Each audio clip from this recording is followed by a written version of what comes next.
and welcome back, everybody. Today, this is the last in our last series in series 3. This is the last episode, episode 9. We're going to take probably a week or so, or 2 weeks break, and we'll be back after that. However, today's topic, very interesting topic that it is. Thank you.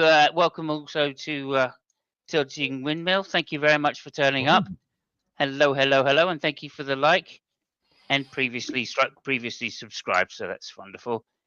Ella, always got to say it so good. I got to say it twice. And there we go. Right, so let's get on.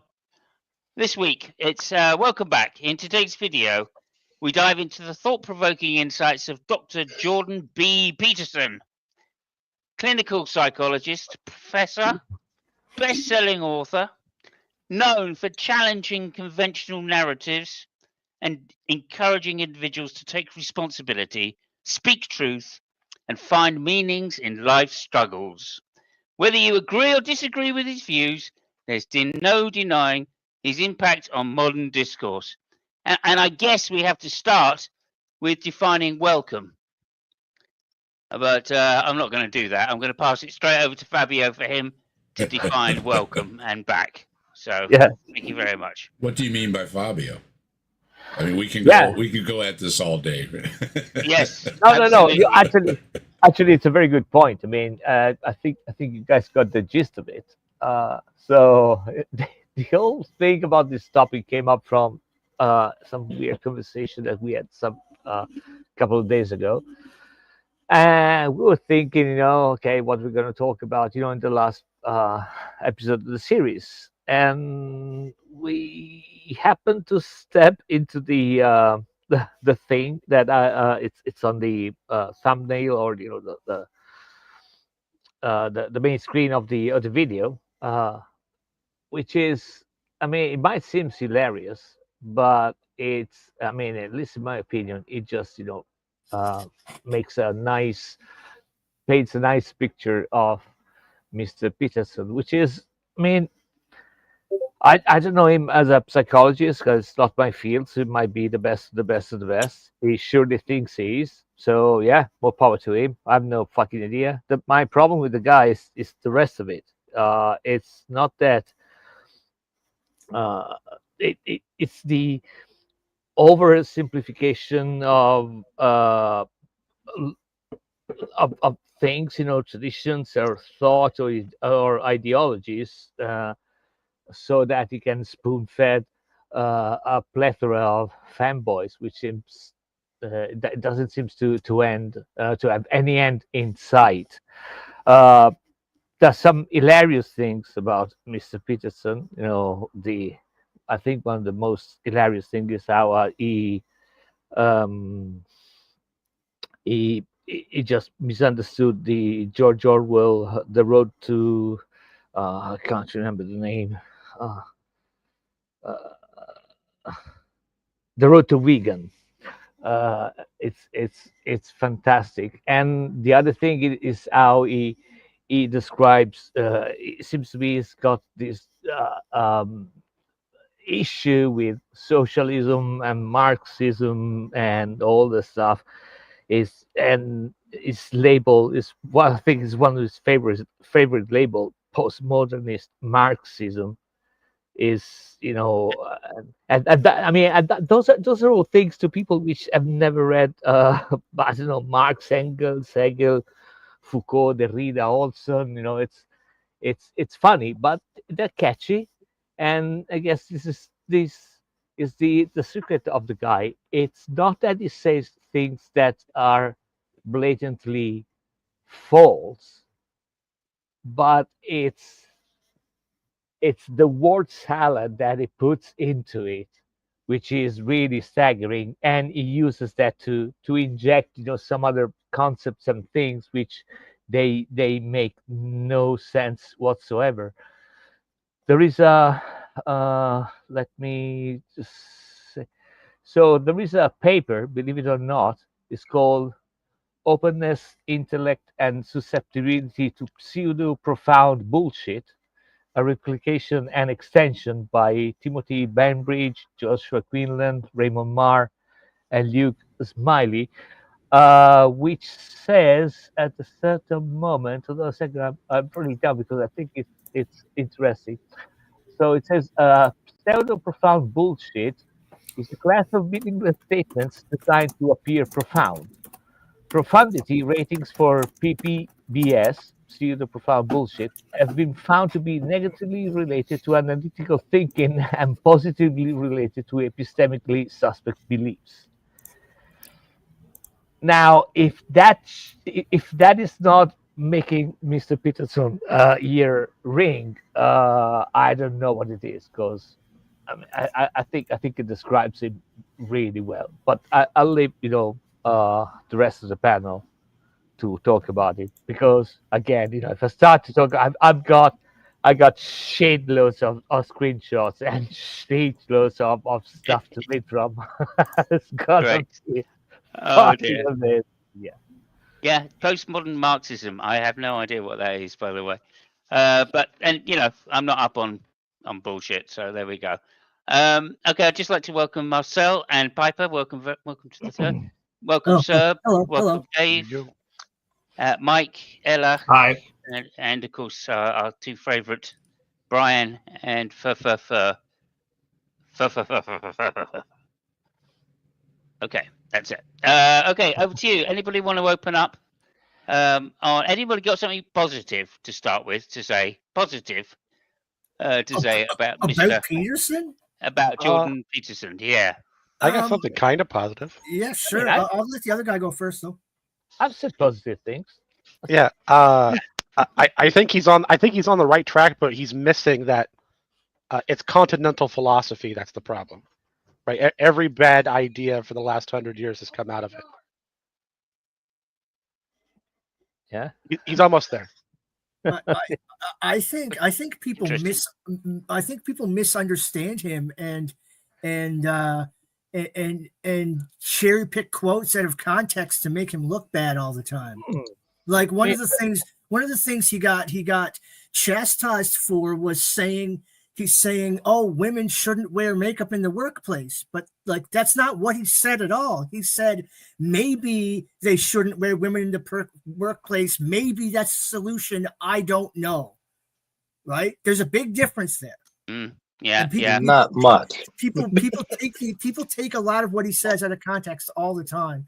And he was also very addicted to benzodiazepines for a long time, which he had to get sober from as well. So maybe I haven't really followed him since 2016, but I like his Maps of Meaning University course and stuff. I like his teaching and his psychology, but I'm not really up on all the what would you call it, political side of it.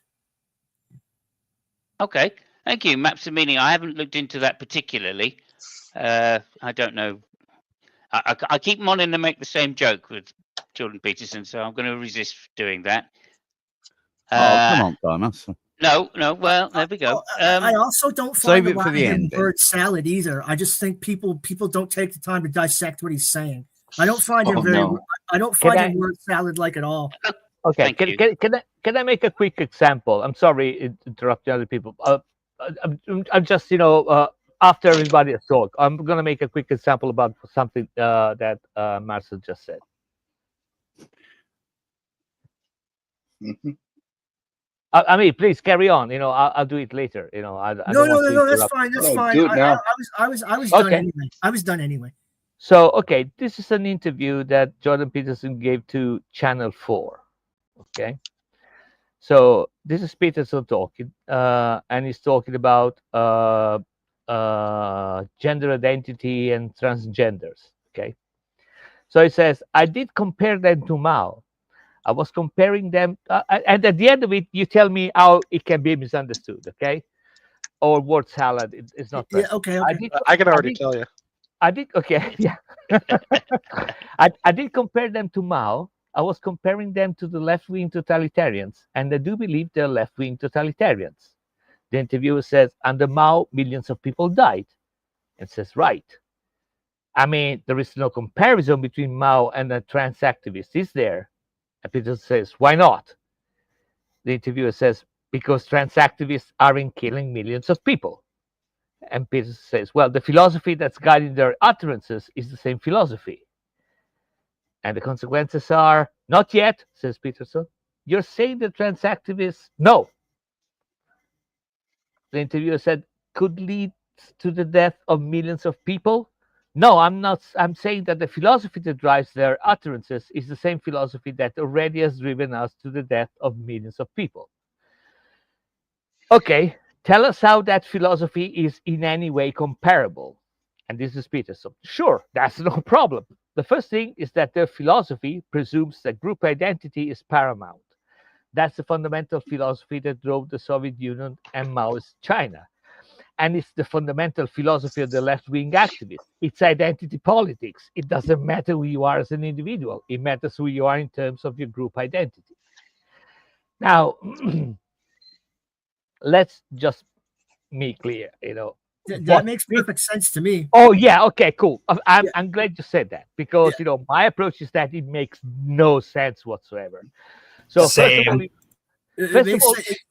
Sorry, let me. My approach is that it makes sense if you do a whole lot of mental gymnastics. So let Fabio get us there first. First of all, he wonders how there could be any difference between transgender activists and Mao's China. Then he's told that the difference is millions of deaths.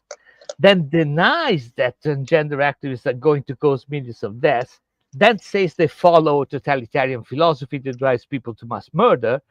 And the reason he's stuck there is that there is no evidence that happens.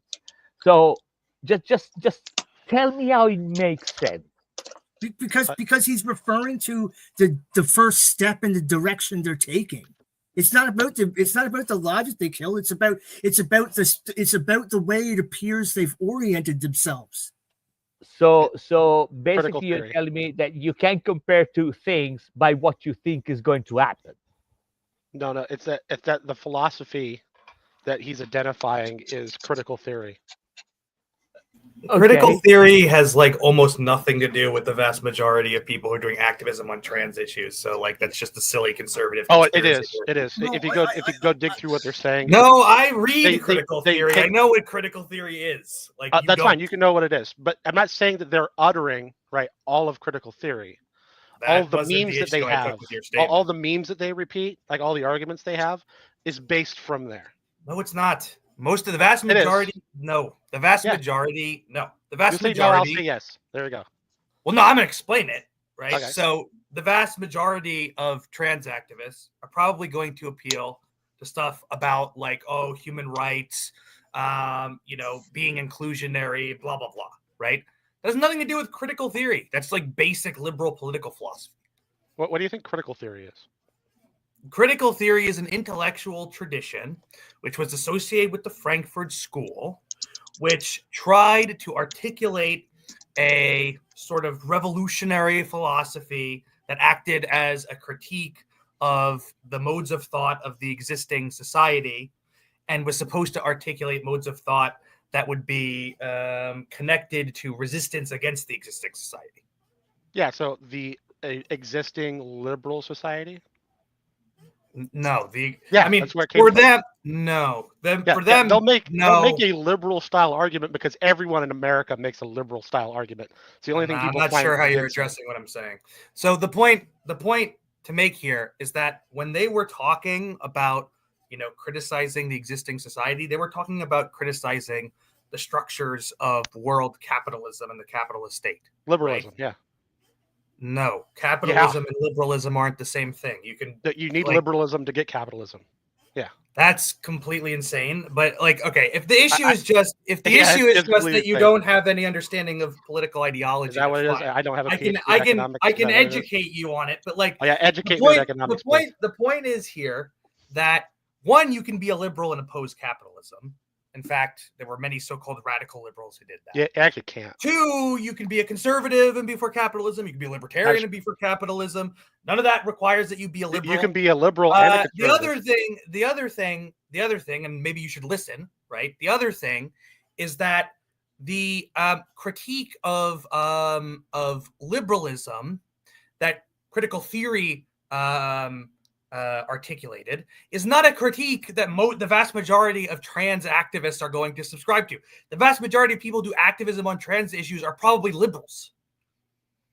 No, they're not. I don't think Peterson was talking about a vast majority of them. He was talking about the radical. He was ones. talking about them in general. So clearly, he's talking about the movement as a whole. Yeah, he's talking about the ones talking. So if we're gonna do this thing like, oh, you have to pay attention to what, usually if we're the gonna most do this radical, thing, like how they're being the loudest right now. Like, if you're going to do this thing where it's like, okay, well, we can't criticize him because when we criticize him, we're misinterpreting him and we have to know what he's actually saying.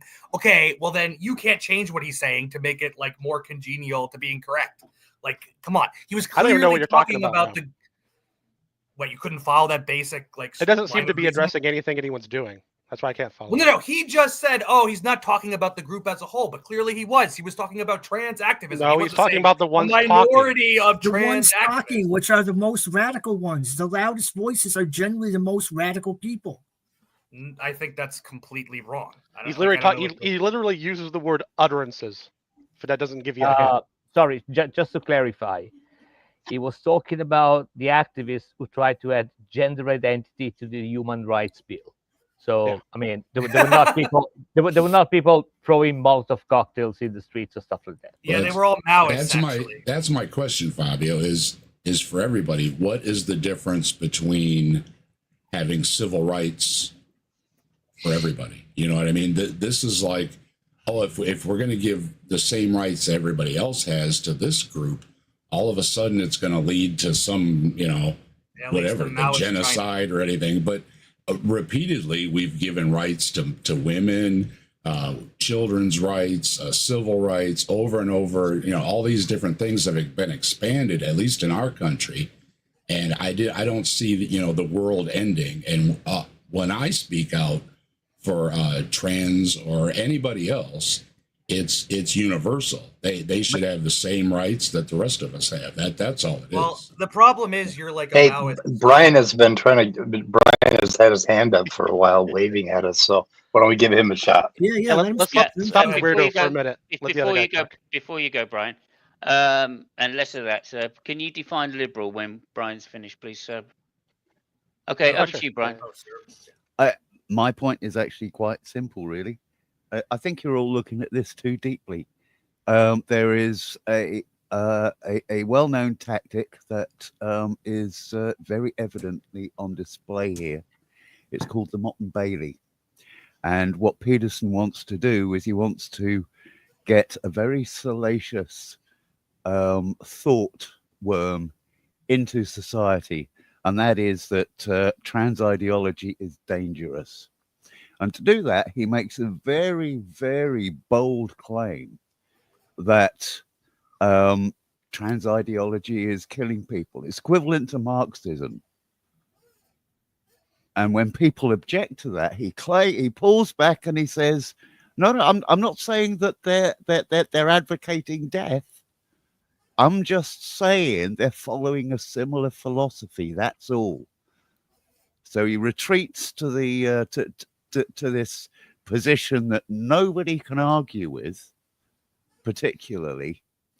And then once he's done that, he goes right back to, okay, so now we've solidified that Marxism and trans ideology are indistinguishable. Now let's get back to how we can prove that the trans ideology is killing people without ever actually having to prove it or answer the challenge. It's as simple as that. Beautiful. Two quick things. Because I know I started this whole shenanigans, so I guess I'm in part responsible for all that. So first of all, okay. I've been watching him all afternoon, Fabio, just to prepare for this evening. Anybody which is going to start talking about streams of blood, is gonna be really. I mean, that's pathetic, right? No modern Marxist denies that all Soviet Union was bad. Okay, the thing with Peterson is exactly that. Is the generalization, and he's appealing to the gut of the people. So when he says Marxism, people they have no fucking idea what he's talking about because we don't there's know, a very right? simple reason why he uses that, Fabio, and that's because it's Soviet Union related. And the one thing you can guarantee in North America is anti-Soviet hysteria. But this is one of the reasons why it's not taken seriously. In Europe, it's not taken seriously at fucking all. He went to Milan. He went to Milan. He was laughed, all the way from the station. Yeah, but that's why it only works in North America, Fabio. It's because we have experiences. Take Norway. Okay, Norway is a social democracy, and it's probably the most efficient and moral political whatever shenanigans you can have, right? And that wouldn't be possible without Marx. It's really simple, No, I agree with you. And I don't like identity politics. I don't like, but anyone who compares a bunch of trans kids on some mainstream liberals to Stalinist communists is by definition, in my book, an illiterate. Yeah, they get murdered in because you Russia. see through the My shenanigans. husband. Yeah, the point that I'm making is that he comes and makes this really broad claim, and he's doing it initially in North America, where he's trying to get the most traction, the most hatred towards the anti-trans, the most hatred towards the trans movement in it. How long was the interview, though? Usually interviews on the news are like 5 minutes. You don't have time to get into the details. No, what I'm talking about is the debates. That's what I've been watching, is the debates that he gets into. Look, you're right, okay, and I would defy somebody to mention all but the most radical groups that don't have some sympathy with a shall we say, a modern interpretation of Marx. I just don't know anybody that wouldn't subscribe to at least some part of that ideology. Well, right? all ideologies have a piece of something that's right. It's separating what's right from separating what's right from every ideology. But I also think there's a problem with thinking my greater good is the greater good that works for everyone. The moment you start thinking I have the greater good that works, you're stepping towards tyranny. I would actually submit that everybody thinks that.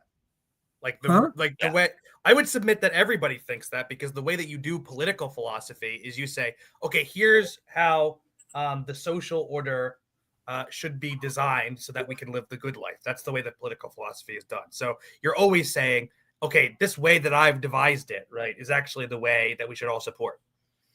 That's what political philosophy is. Jordan Peterson's doing that when he talks about liberal democracy. You're doing that when you make that prescription against people doing that.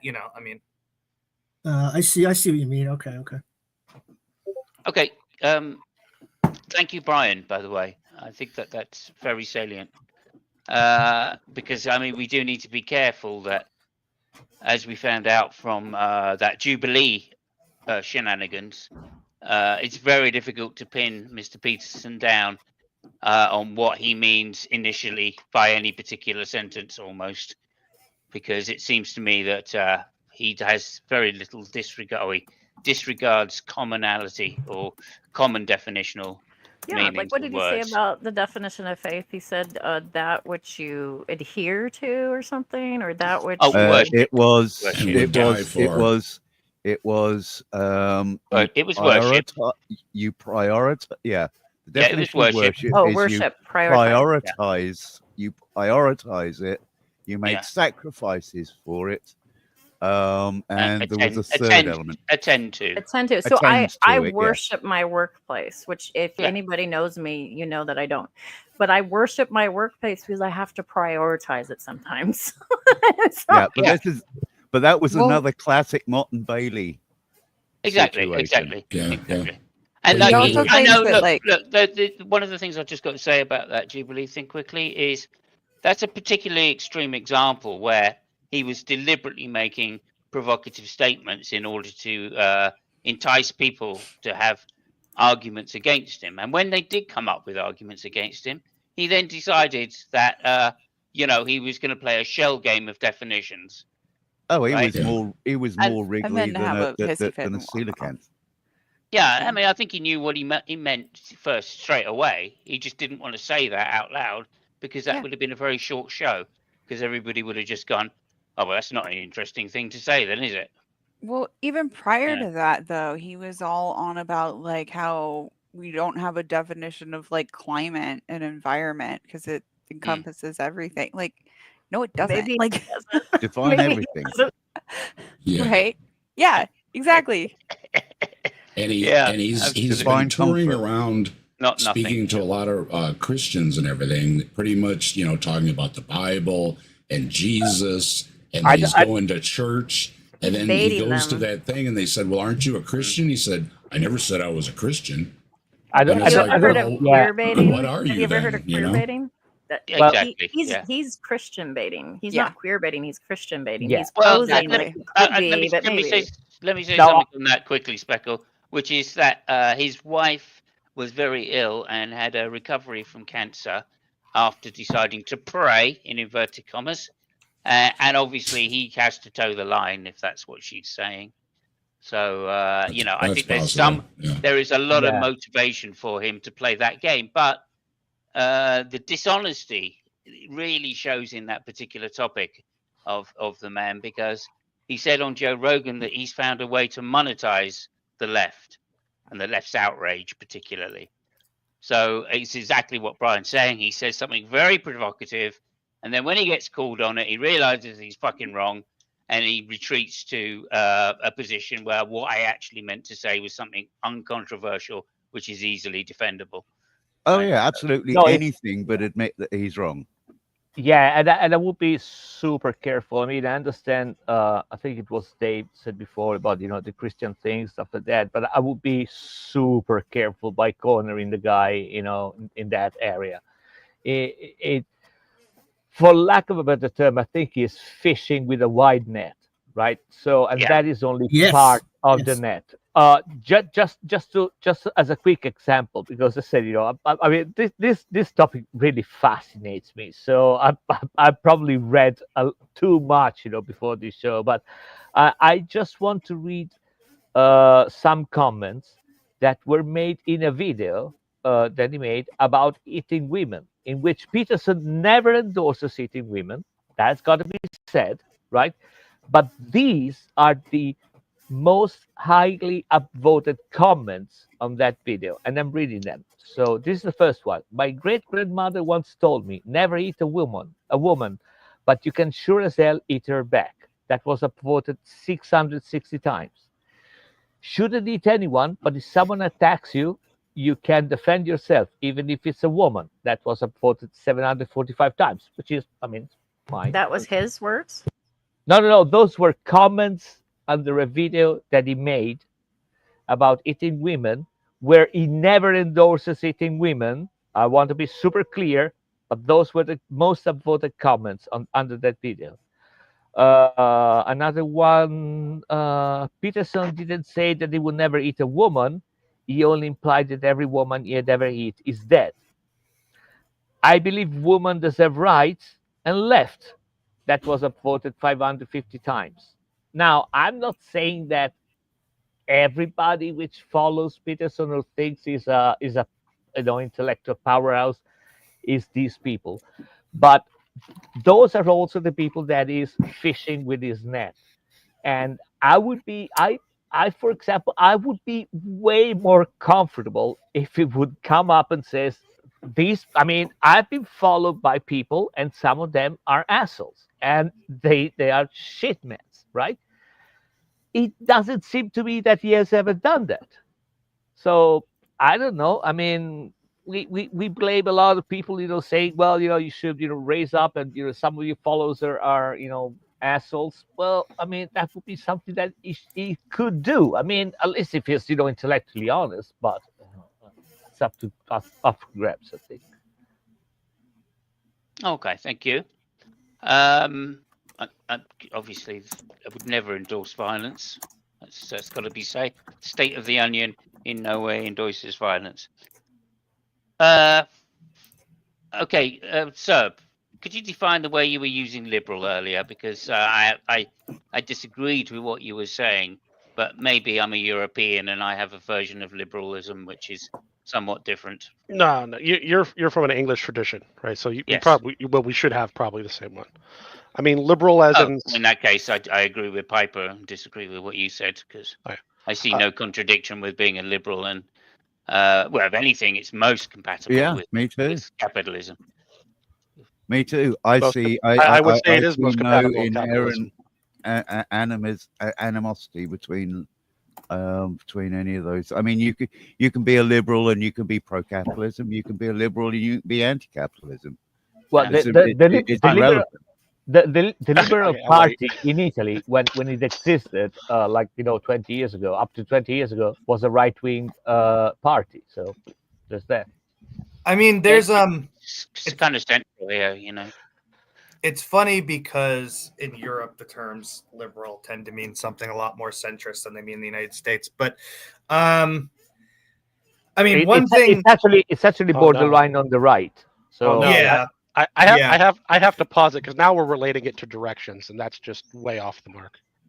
Okay, well, we won't talk about directions. I was just going to say that one thing that helps here is to keep in mind that capitalism is a social system, right? To use Marxian terms, it's a mode of production, right? So actually, capitalism is an economic model. Yeah, and it's not a mode of production.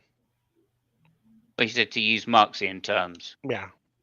Marx was just wrong. That's what I'm saying. First of all, I have a hard time understanding what argument is going to be mounted that it's not a mode of production. But second of all, putting that aside, the point that I'm trying to make is that, and yes, it is an economic model, but it is also like a world social system, right? So because we have a capitalist world economy, we have certain structures of governance and we have certain cultural structures, right? So, it is a social system also. The point that I'm making is, okay, it's a social system, mode of production, economic system, whatever you want, right? But it's not an ideology, right? Ideologies can prescribe social systems, right? You can derive what social system you want from your ideology, right? But, for many ideologies, you can have many different social systems. Now, there are some ideologies, for instance, like communism or socialism, that openly prescribe a certain kind of social system.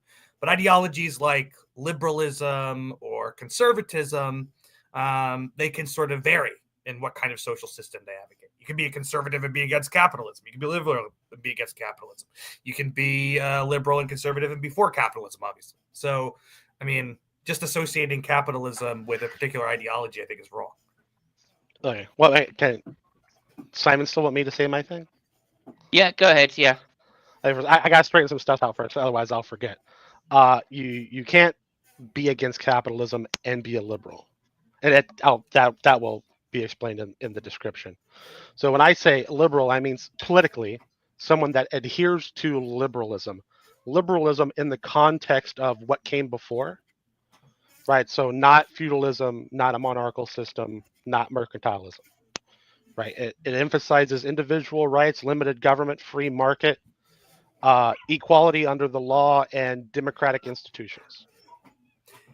The reason why you can't be against capitalism and still be a liberal, because capitalism, again, not a mode of production, is simply two things in comparison to mercantilism. The ability to own property, as the lords used to, right? And the ability to set your prices without a third party setting those prices. That's all it is. It is nothing else. When Marx said the capitalist mode of production, he's literally just talking about a factory. Okay, well, so everything you said there is completely untrue. So, I mean, first of all, like the first thing you said about your description of liberalism, if you just consult like a mainstream academic ideology textbook, I can name you one if you want to have to go up and get it. I have some. But I teach from some. Okay, well then that sort of worries me. But then, but if you consult one of those, you find that there's different kinds of liberalism, and the different kinds of liberalism differ on how friendly they are to markets and private property. So, for instance, social liberalism is a lot less friendly to markets and private property than so-called classical liberalism, right? Then there's also the fact that there are like radical liberals who could easily, justify being against capitalism, right? And these are sort of the kinds of liberals that are more interested in like an egalitarian republic and less interested in proceduralism and technocratic institutions like centrist liberals are, right? So what you're describing is basically more or less centrist liberalism. It's not liberalism in general. The other thing, so that means that your claim that you can't be a liberal and be against capitalism is just that's just liberalism. But then the other thing, well, no, it's not. I just explained it is. But then the other thing, go find a textbook free. Take some time. Go look it up. Well, I just cited a textbook against you, right? So, but the other you thing, said there was a textbook. I said there was a textbook. What? Yeah, you didn't give me the textbook. He's saying which textbook? Oh yeah, I can get up and get it if you want after I'm done saying what I'm saying right now. But so, but before I do that, I also want to say that first of all, what Marx means by a mode of production is not a factory. That's not what he means by mode of production. What he means by mode of production is a network of social relations that facilitates the production of goods and services. That's what he means by mode of production. Yeah, be more descriptive than that. And clearly, not saying anything. Well, if you think that's not saying anything, then you don't understand English. It's not. Just okay, then you don't understand the English. Mechanism. Why is it my problem that you don't understand English? Because you don't mean anything when you say that. You're not. Okay, thank you for just declaring that instead of just. All right, like, one thing. Can we take the heat out a little, please? Okay, great. I could, yeah, sure. So one thing, maybe to move that like along, right? So we're not just having a stupid like back and forth, right? Like, why don't you tell me why what I said is meaningless instead of just demanding that I explain? Because that could describe a feudal system that's pre-money, right? That could describe any way anything was made in any society. No, you're completely missing the point. What Marx means by mode of production, right, is not when he says mode of production, he's saying that there's a specific capitalist mode of production, i.e. mode of production doesn't mean capitalism. Mode of production means something more general that does encompass feudalism. So like you're missing the point. That doesn't encompass feudalism. How about this? Would you agree that one of the criticisms of what he called the capitalist mode of production is that it separated people from the product of their work, right? They didn't get fulfillment from their work anymore. That's one of the things he said about it. Yeah. Yeah, and in what kind of production? No, not capitalist. Think about how things were physically made. Was he addressing with that? I don't understand what. Well, he wasn't addressing the blacksmith working in his own blacksmith shop. No, he did actually. He did actually. He said a lot about not with that. Not with that critique. So that critique is literally arguing that we're moving away from the blacksmith owning his own shop, making horseshoes for his neighbor. He's saying we're moving away from that and moving to another way of making things. Yeah. So yeah, Marx is like when he's talking about the alienation of labor, he's talking about wage labor, right? And so when you become a wage laborer, by definition, you don't own your own means of production, right? So, but like, what point are you making though? Like, I don't understand what the point of this is. There was wage labor before Marx, before capitalism. He's criticizing wage labor, but that's not what he's talking about. What are you talking about? He's talking literally about being hired in a factory by people who own private property and literally the machines.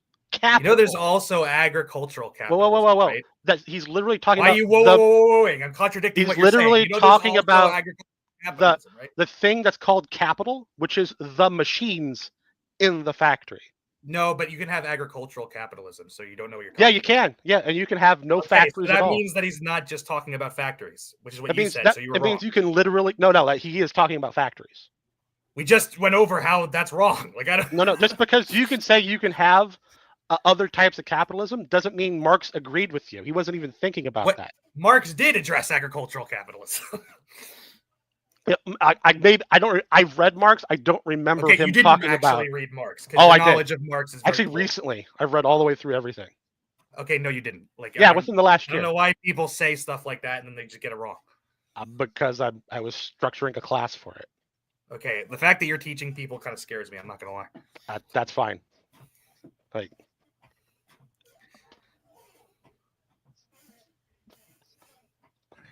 So yeah, what else? Investment capitalism. There is market capitalism. There is How long do you want me to go on? Well, if you're a Marxist, there's 50 kinds of capitalism. If you're just an economist or a political scientist that's not a Marxist. There's just the capitalism. point that I was That's not true either.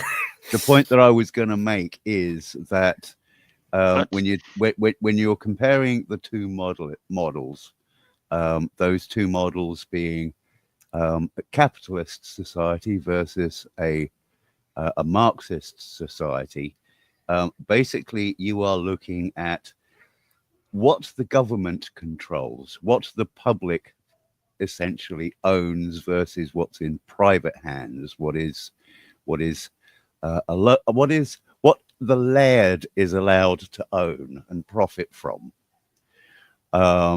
Now with socialism, obviously you're talking about what's the classic quote? From each according to their ability, to each according to their need. That's the classic condensed model of socialism. The equivalent model of capitalism is I own it, therefore it's my decision what I do with it, whether I keep it on the free markets, whether I pull it off and just keep it to myself. And you have to also remember the wider global discussion here, the fact that you've got capitalism and socialism that have been pitted to be diametrically opposite to each other. Now that is purely a political device. It's got no bearing in the actual truth. And sorry to go all boomer on everybody, but if you go back to, let's say, the 1960s, and you look at some of the social models that were in place, you will see that you've got a lot of public works being funded by the public purse, and you'll see a lot of private entrepreneurial shit going on that is obviously capitalistic in its nature. And there is absolutely nothing to prevent socialism and capitalism working in a complementary manner rather than a combative manner. And the reason why we view it in combative terms is purely and simply because we've been trained to think that way over the last 30 or 40 years. Well, there's two different senses of the word, right? There's the sense of the word that you're using that I would agree with everything you said. Then there's the sense of the word that Marx and Engels and other communists and socialists used during their time for the word, and that just means the removal of private property or the removal of capital from private property. Yeah, and what I'm suggesting is that all of those arguments are using all of the political and debate, conversation, argument, discussion, political shenanigans that, bringing it right the way back to the topic du jour, Jordan Peterson employs in order to be never wrong on an issue.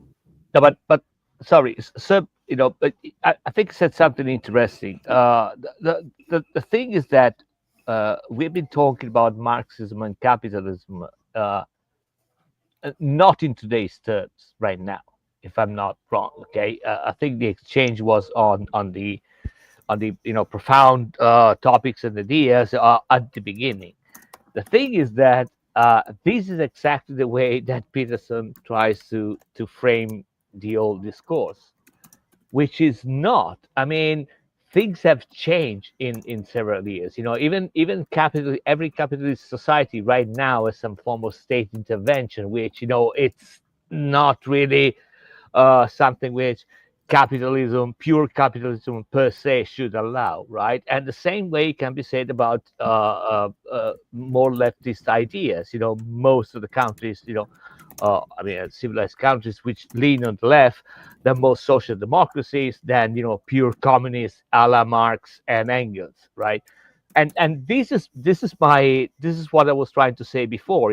The way that Peterson appeals to some ideas he tries to present, modern phenomenon like, transactivists and whatever, and compares them to 1917, Marxism or communism with the riots of the Cossars and the Russian Revolution, which is, I mean, it's funny at best and problematic at worst.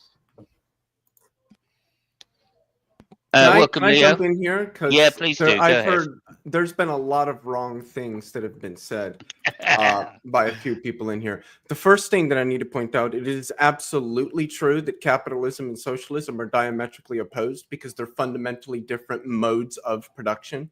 One is the privatized That's not what I ownership said. over the one is the privatized ownership over the means. We did say that.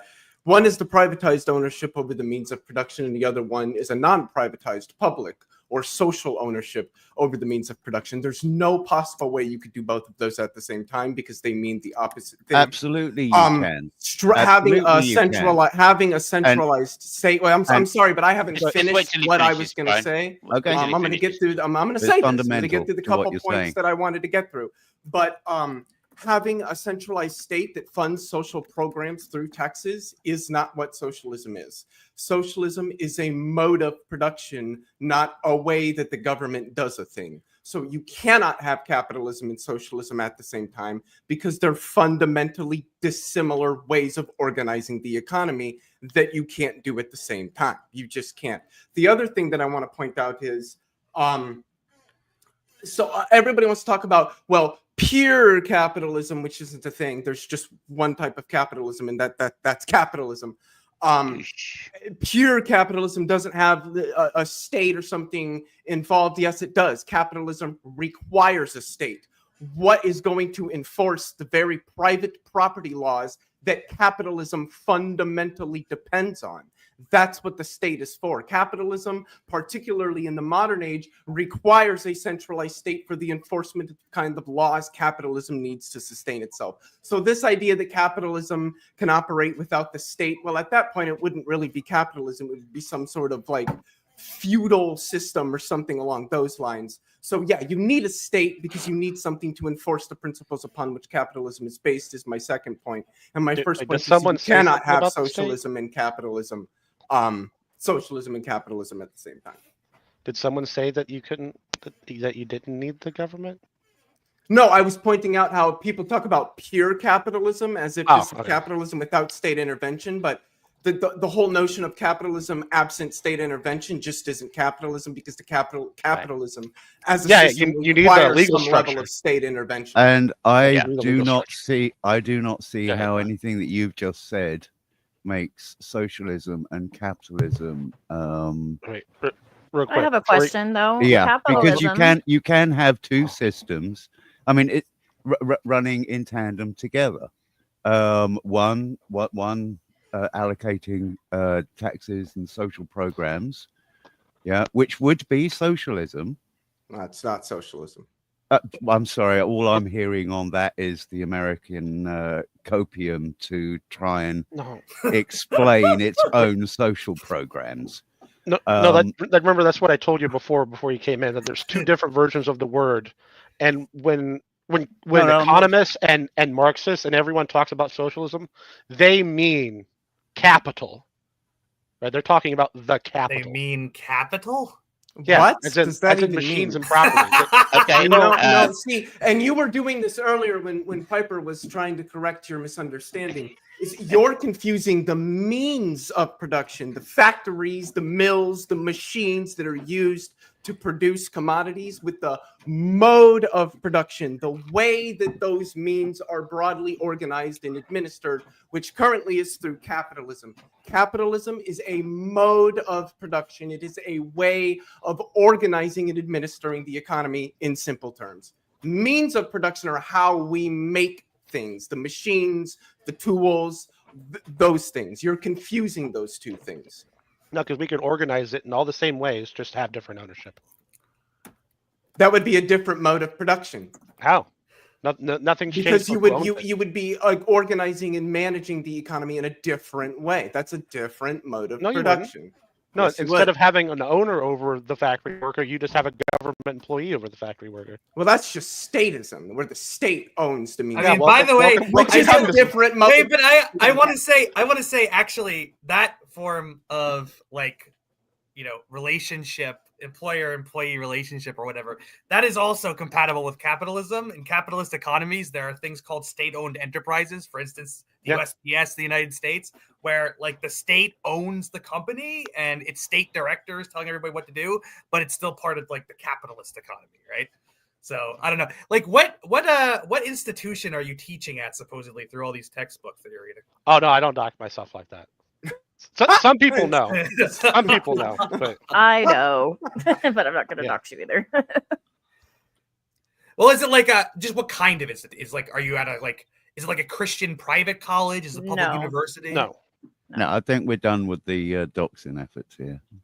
It's not. I wasn't trying to dox. He's not going to come out and be like, "Yeah, I work at Jerry Falwell's school." He's not going to. Yeah, no, I didn't mean to imply that there was a concerted effort to dox somebody. I was just pointing out that yes, ultimately, if we keep down this line, then we're going to inadvertently end up with somebody. No, that's fine. We don't have to pursue it. I was just surprised that this. Look, if you're still around in 2 years after I get tenure, I'll tell you.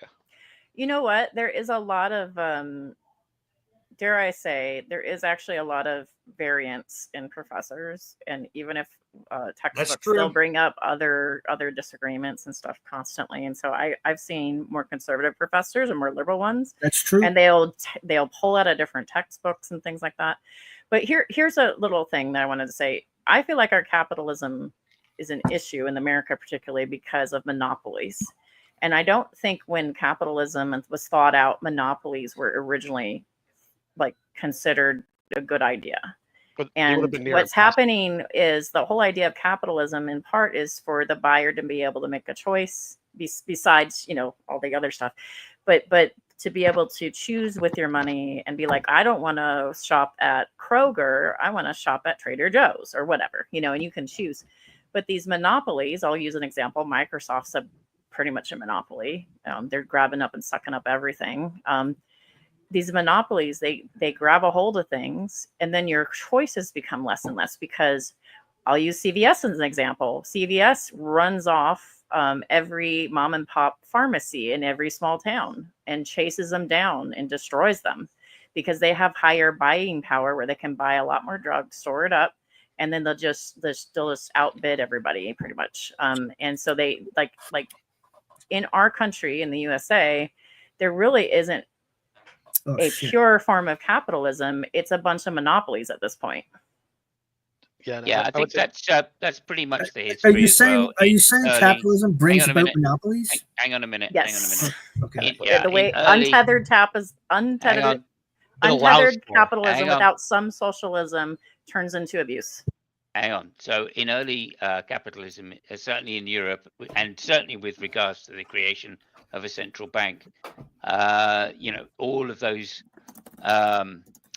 All of the problems in capitalism in the 2008 crash, they all existed almost from the beginning. There's such things as the tulip crash, which was a question of fraud. Yeah, economic bubbles, but that was a question of fraud, and mainly of fraud, but also it was a question of insider trading as well. And then there's such things in early British history, banking history especially. That basically created price, as you're saying, price bubbles, but scarcity of supply was a huge problem, and monopolies were sought after by governments, but more importantly by government authorities, individuals that started to privately own the means of production. And of course, in fact, the classic example that we were taught was the East Indian Trading Company, I think it was called, which was a private company set up by the British government to run India. And of course, it made incredible amounts of money for the 1,000 people that invested in it. And it was 1,000 people that owned India, basically. So the same problems that you get in modern modern day capitalism, there is a tendency to, for large companies to buy up smaller companies in order to try to monopolize a market. And Can I prices. respond to Go ahead. this point that's being And made? that's when the Because I government think should it's a step very in. interesting Yeah. point. So I don't think that like the development of corporations, massive corporations and monopolies is a bug of capitalism. It's a feature. And I think that Then we it's a can see that problem. it's a feature. Well, I think it's a problem, but I don't think that like the monopolization is a problem, but capitalism is okay. I think capitalism is problematic. And I think the tendency for capital to concentrate, which was predicted by Marx through the labor theory of value, is something that we have observed over and over and over again. The railroads monopolized back in the 1800s. The coal companies and the mines, they monopolized. The fossil fuel companies monopolized. The banks monopolized. The automotive industry monopolized. We're now seeing the tech industry, telecommunications, internet service providers are monopolizing. This is something that keeps recurring. And I would argue that that's because capitalism is problematic. And this is eventually going to bring about its own downfall. And humans will seek to organize themselves under at least slightly more democratic means. Oh, can I address that? I think the real problem is a lot of people don't understand capitalism is those two rules that I said. And if you want to say there's a flaw in that because it doesn't give guidelines about how to behave or about how to limit people and what they can do, I want to say fine. But I think you would go a long way if people understood that capitalism is those two rules, and you're allowed to make other rules on top of it to keep people from doing bad things.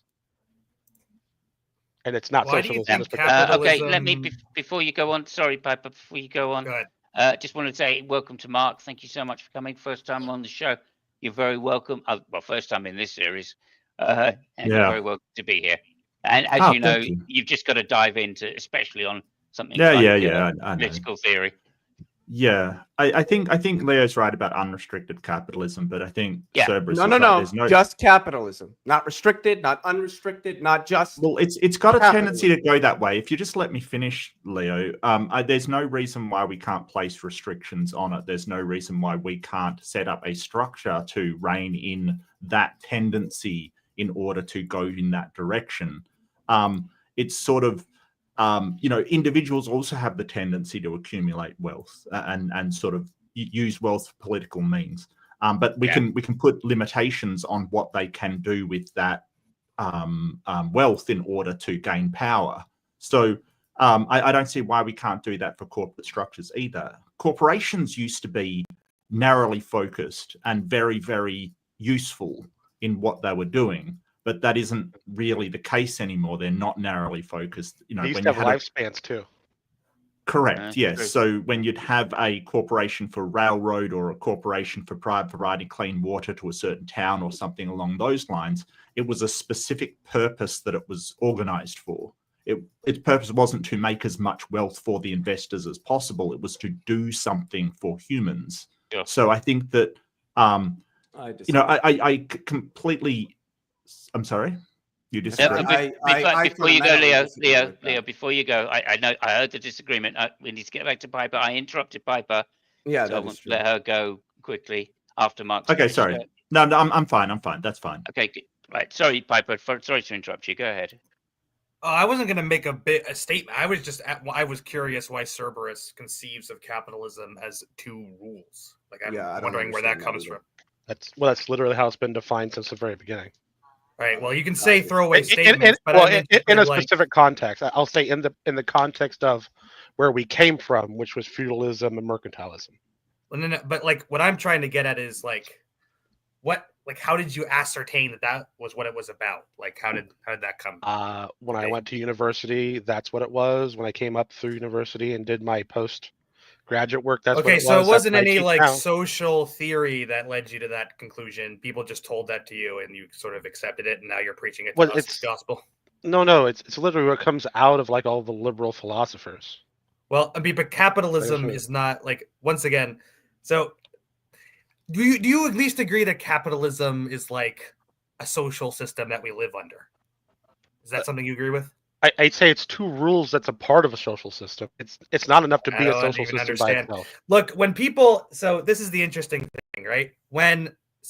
You sort of referred to like what classical liberal philosophy, is that what you were referring I to? didn't know. I think the whole entire adding an extra word on top of liberalism just means you're no longer talking about liberalism. All right, well that's a really silly opinion. That's but like staunch. look, so let's don't- let's get rid of all of the words and like let's just, because apparently you have a fixation on that. So let's just like really specify what we're talking about. So, you know, you're talking about philosophers like Adam Smith and people like John Baptiste Say and, you know, Ricardo and so forth. That's what you're talking about when you're I'm talking thinking about more like John Locke, so a little bit before that. But it would. I Okay, guess it John would Locke. include those. That's another example. Okay, great. So you're saying that what capitalism is what those guys said in their books. Is that right?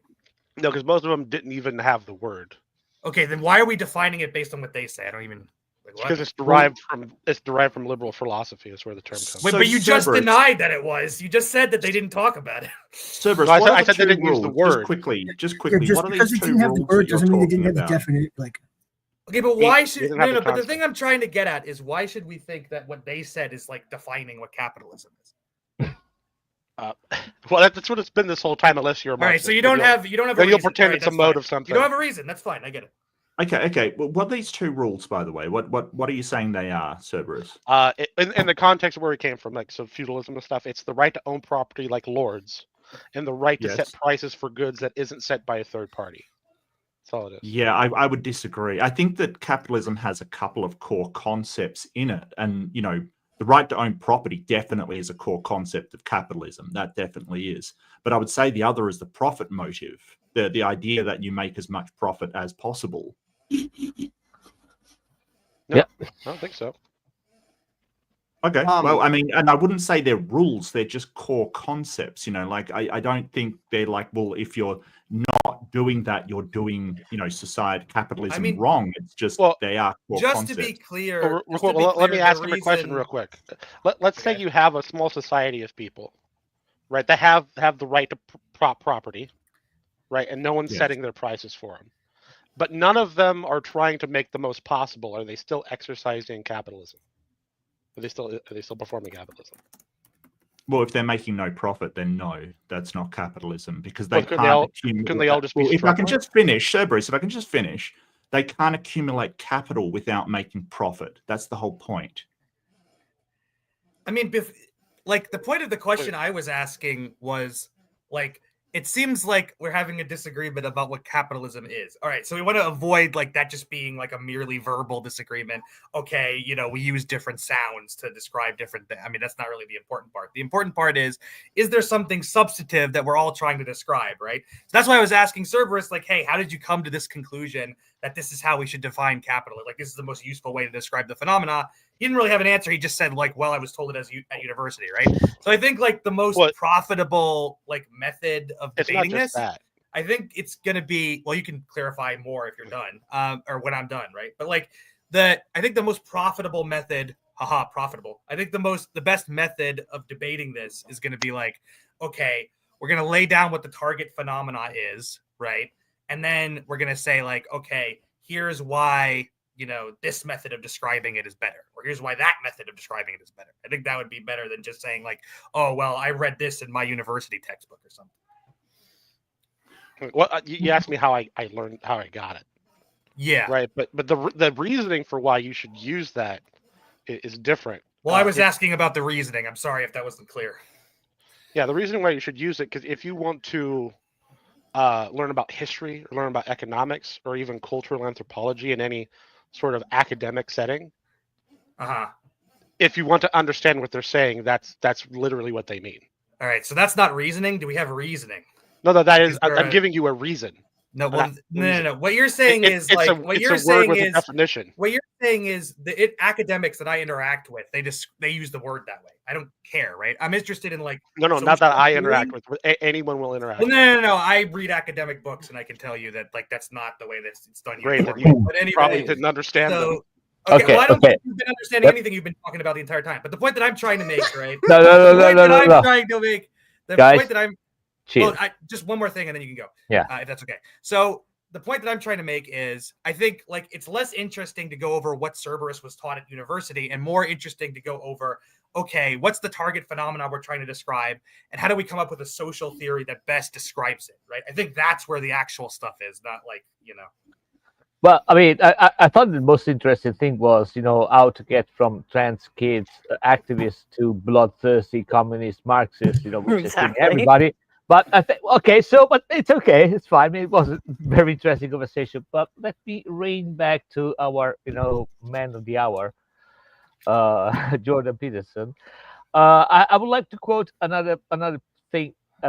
Mark is already laughing. Yeah. Yeah. Well, I was just about to say I was more interested in Jordan Peterson's take. Oh yeah, on capitalism. I mean, see, I can hear you. Telepathic shit. So yeah, it's lack of hair. Lack of hair just projects those thoughts. Yeah. Yeah, I mean, you remind me. I saw a really interesting Korean movie where there was aliens that they use hair, as an antenna to, to talk telepathically. I mean, just me, too. I was thinking more Hypnotoad, to be honest. Well, guys, if you have the chance to look at the movie, it's called Save the Green Planet. It's in Korean, but it's fucking fantastic. Anyway, so our man of the hour, Jordan Peterson.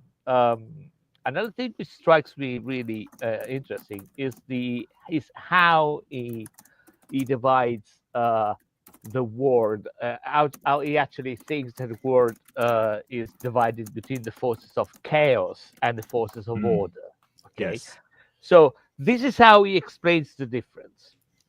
I'm quoting verbatim, as always. So chaos is what extends eternally and without limit beyond the boundaries of all states, all ideas, and all disciplines.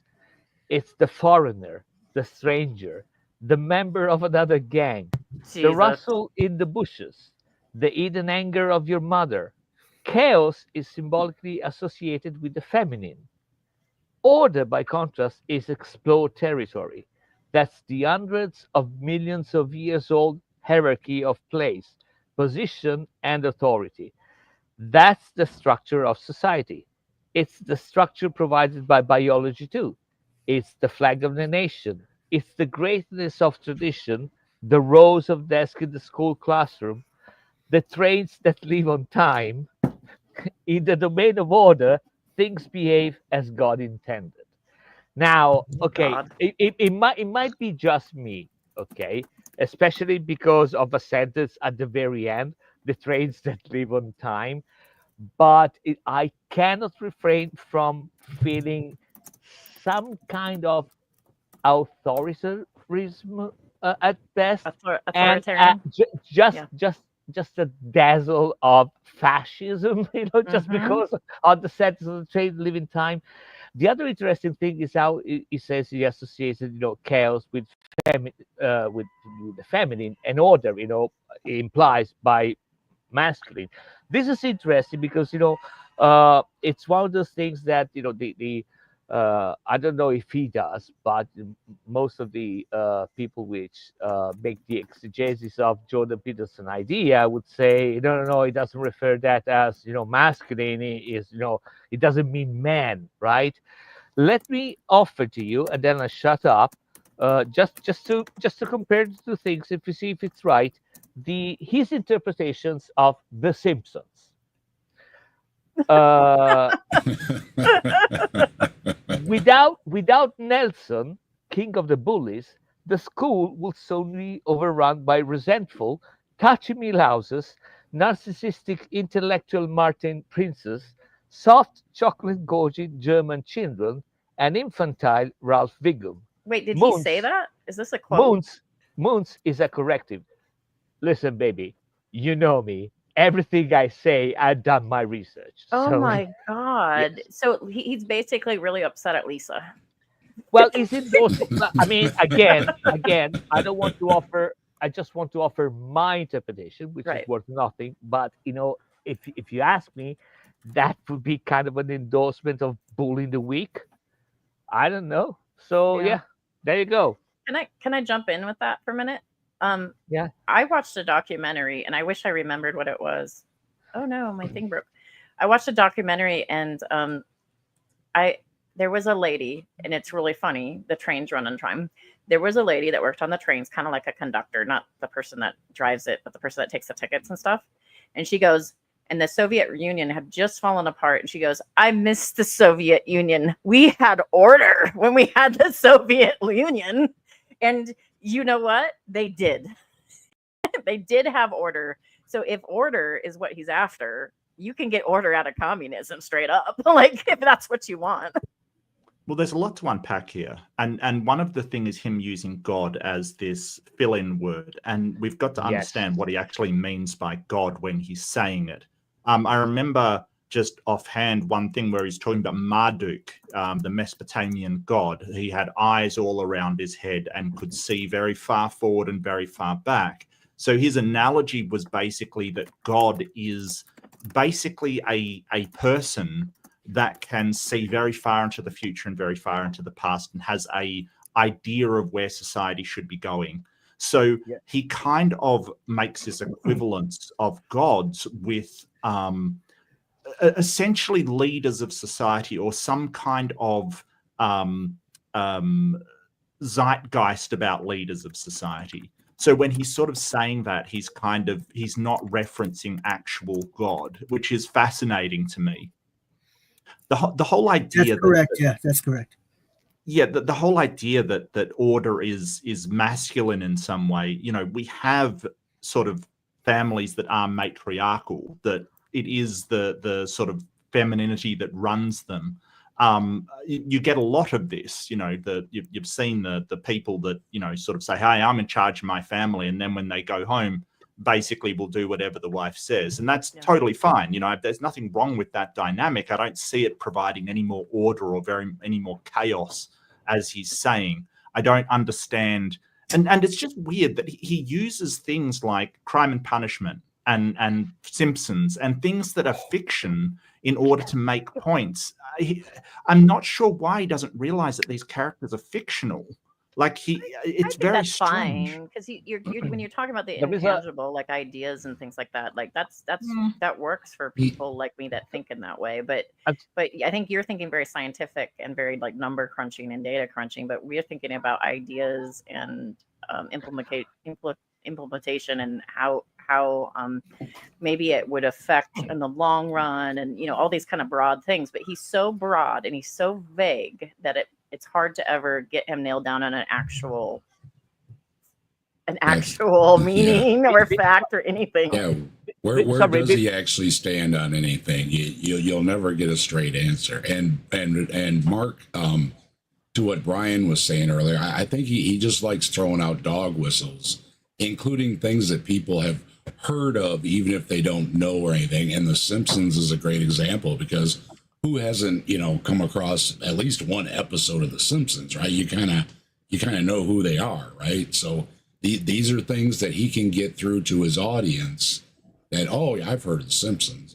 Oh, yeah, that Marxism, that's bad. And, you know, all these little dog whistle, whatever you want to call it. You know, it's just these things that he knows his audience will recognize. Yeah. And it'll stick in their heads. Yeah, it's more than that, right? It's the Jungian archetype. It's the yes. I mean, well, it's got to be mentioned. Jung has to be mentioned in any time we're talking about Jordan Peterson. So because he does a lot.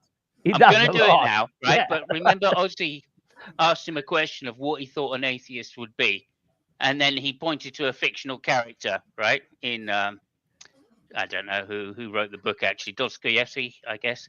It's Dostoevsky, yeah.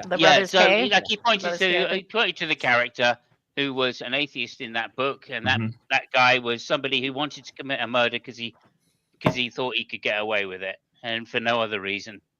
And he thought that's what being an atheist would be like. That wasn't the reason in Crime and Punishment. It was because the woman who was the landlord was vicious and exploitative and things like that kind of thing. So there was a reason behind it. I'm sure he had the victim or the target had a reason. It was sort of the a very he considered on murder was simply because he thought, I can get away with this, and I'm going to show that I can get away with it. Right? That was one of it's not just he can get away with it; he justified it. Morality, he justified it based on it. So I'm not saying it wasn't justified in a particular way. That's not my point. My Sorry, point Simon. is Go that on anyway. Yeah. it's subjective morality, right? So this is what that he's pointing at, but he didn't say, "Oh, an atheist is somebody who has subjective morals," right? Which is like, okay, well, whatever.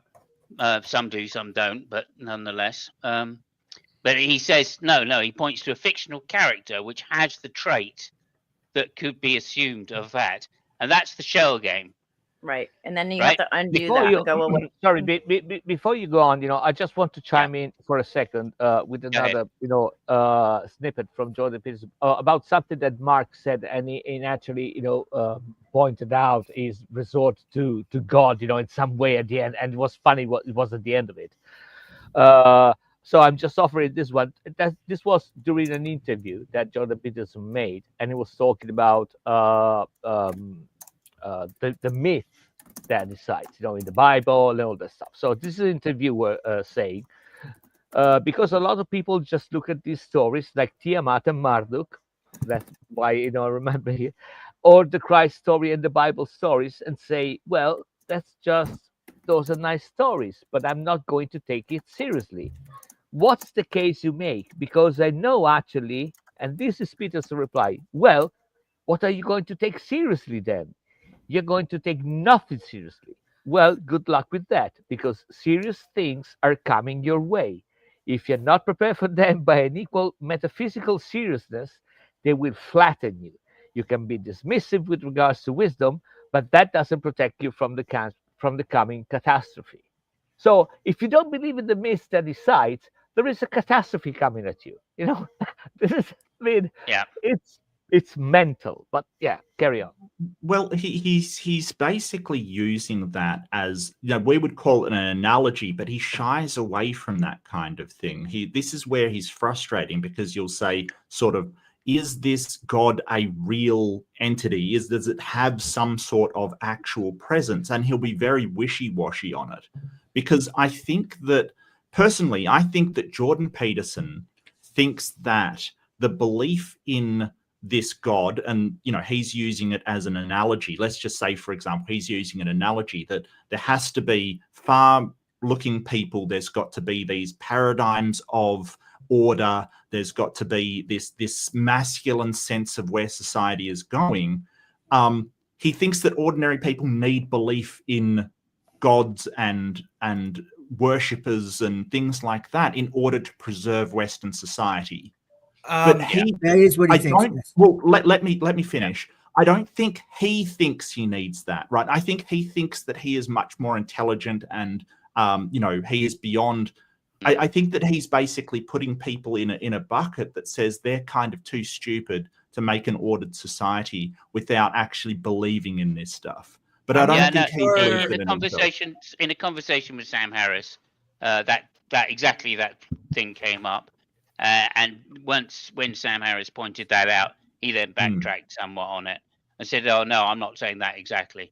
But it did seem to me that he was saying that, of course. But then backtracking's not no surprise there. The other thing I just want to say is there was a conversation with William Lane Craig and Rebecca Goldstein, and in that conversation, Platonism came up. And William Lane Craig was the one that brought up Platonism, and Jordan Peterson agreed with him.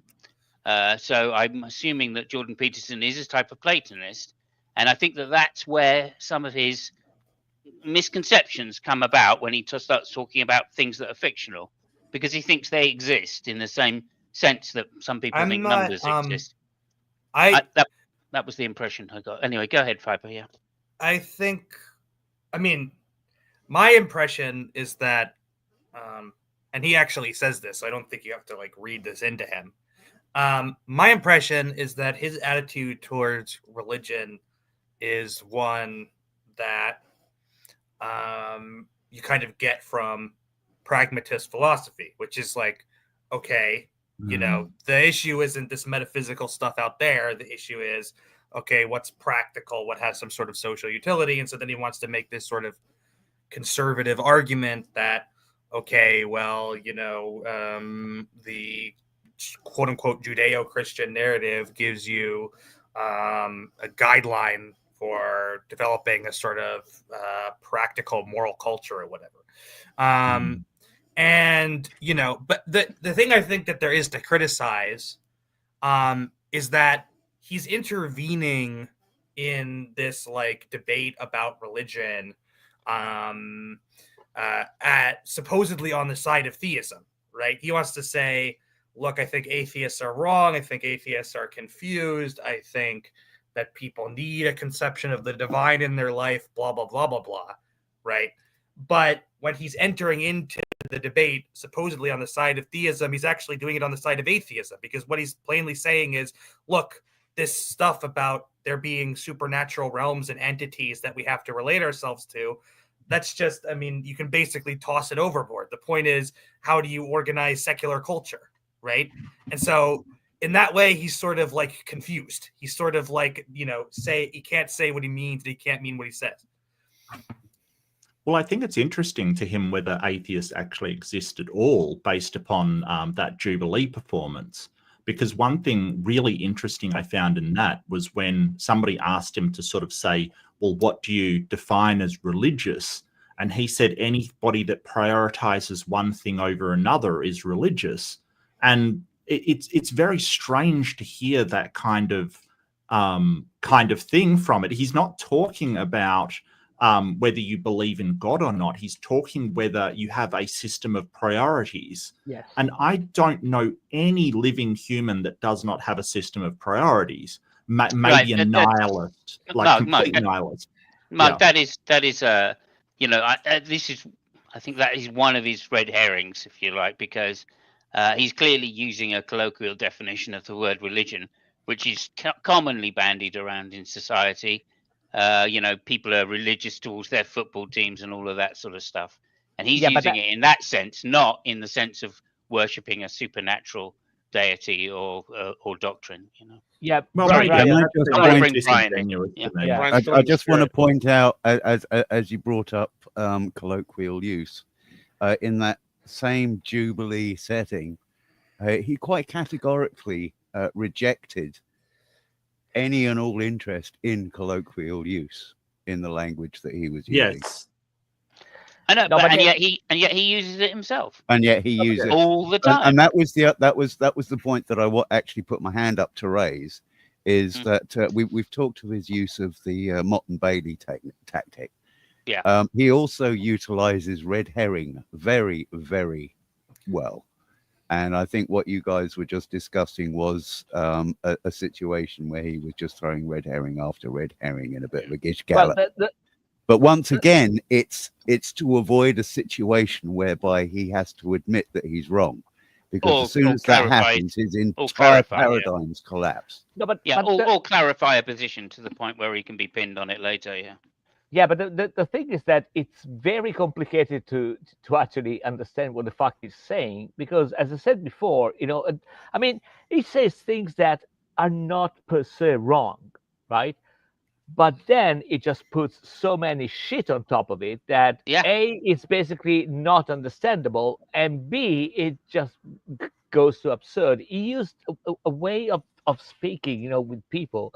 And it was funny that, and I know what you did before, when you were referring to, let's define this one and define that one and define that one, because that is exactly his MO. I mean, I'm pretty sure you can have a conversation with a guy and talking about owls, and he will ask you to define an owl and they fly, and to define flight, and to define, and you talk about the moon and define the moon. And then the end of it will end up with the owls flying to the moon, right? I mean, that is MO, and it starts from something that nobody can really. Yeah, okay, owl is an owl. Yeah, they fly, and then at the end of it, you end up with an owl flying to the moon. I mean, what the actual fuck, right? Well, yeah, I don't think you can. I think at any given moment you could probably pick out something that's like coherent from him, but his goal, he's afraid that conservatives who are, as he probably wouldn't put it like this, but I would put it like this: the stupids need distraction, because when they don't have distraction, and they have time to think about what's going on around them, they turn into authoritarians. So if you want to predict what Jordan Peterson is going to talk about 5 years from now, just think about what he'll have to say to try to stop the stupids from being authoritarian, and that's what he's going to be saying. Oh yeah, but it's what I said before. It's just fishing with a wide net, because what he really wants is just to be some kind of a fatherly figure, or whatever. People that refer to him, in his moments of need, which is, I mean, it's funny and tragic. It's Yeah. And the other thing is that uh, it is so obvious that sometimes he just cites things and he blatantly misunderstood them in such a horrific way, and he just keeps carrying on.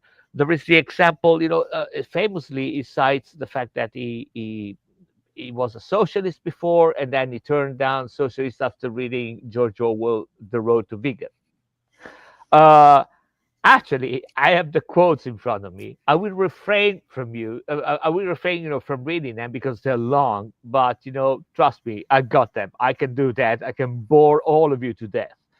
The gist of it is that what Peterson concludes from Orwell is that Orwell thinks that socialist policies were flawed because socialists themselves were bad people. What actually Orwell said in The Road to Vegan was that anybody who evaluates the merits of socialist policies by the personal qualities of socialists themselves is an idiot. That doesn't stop Jordan Peterson by saying, yeah, I mean, that's the thing which turned me down from socialism. Well, I mean, you turned out from socialism for all the wrong reasons because you read it bad. I don't know what more to say. Yeah. I thought there were some interesting things in the Matt Dillahunty, Jordan Peterson conversation. There was at one point, as an analyze, I think Matt Dillahunty was analyzing it, and he said, "Look, Jordan Peterson says these things, which are basically like similar to Deepak Chopra, right? Which are just, they sound really interesting in the common sense of the usages of the word." But as far as they're profound, they are meaningless or trivial. Yeah, And I think it's 5 millimeters away from quantum physics. Yeah, exactly. It's that close, Well, I think Deepak Chopra is a lot worse, but yeah, yes, Deepak Chopra like, the point Matt Chopra. was the point he was making, I think, here was, look, there's two sides. There's this side of Jordan Peterson, which is very intelligently trying to put forward some Jungian ideas of archetypes and how we all follow particular patterns, etc. And that's, certainly, I read Jung when I was in my late 20s or whatever, and thought, this is quite interesting. So I see that there's a point there, certainly in terms of predicting how people are going to act. But then also he has his other side, which is his grifting side, for which he's like literally saying things to antagonize people in order to get attention, in order to stir up sort of views, if you like. And he's very good at doing it, I will say that. And one of the things I absolutely loved about the Jubilee thing was it was an excuse he gave in order to avoid answering. Someone eventually said, what do you mean by God? Right? Mm-hmm. And he said, it's basically the conscious. What about the conscious? It could be, our conscious. No, it was the conscience. It was the conscience. Yes, thank you very much. Not the conscious. The conscience. You're absolutely right. And I thought, oh yeah, okay. So what Christians mistake as the Holy Spirit. He is labeling it. He is giving it a label, and that's something to then bite on. But then, of course, what he did, which I thought was, this is the Jordan Peterson move, was to say, well, look, I'm not defining it that way.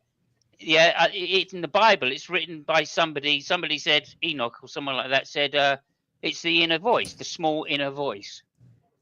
That's what God is, right? But they didn't ask what the Bible's definition was. Yeah. Yeah, no, he said, so that's your definition. And he goes, no, and then he gives other examples of people that have said this. But one thing he didn't say was what his definition was. Yeah, yeah. Right, and that's the grift. That's that. It's like, but you can't pin me down because I've got this endless amount of like generation. I can generate. If you give me a dichotomy, I'll just generate something in the middle.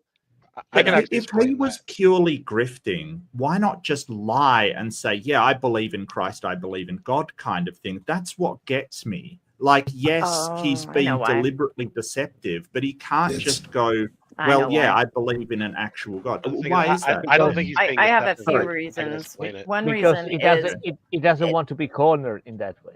It Yeah.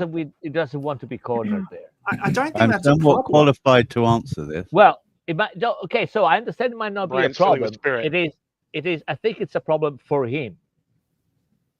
Oh, yeah, absolutely. Yeah. But, you know, I Okay. think that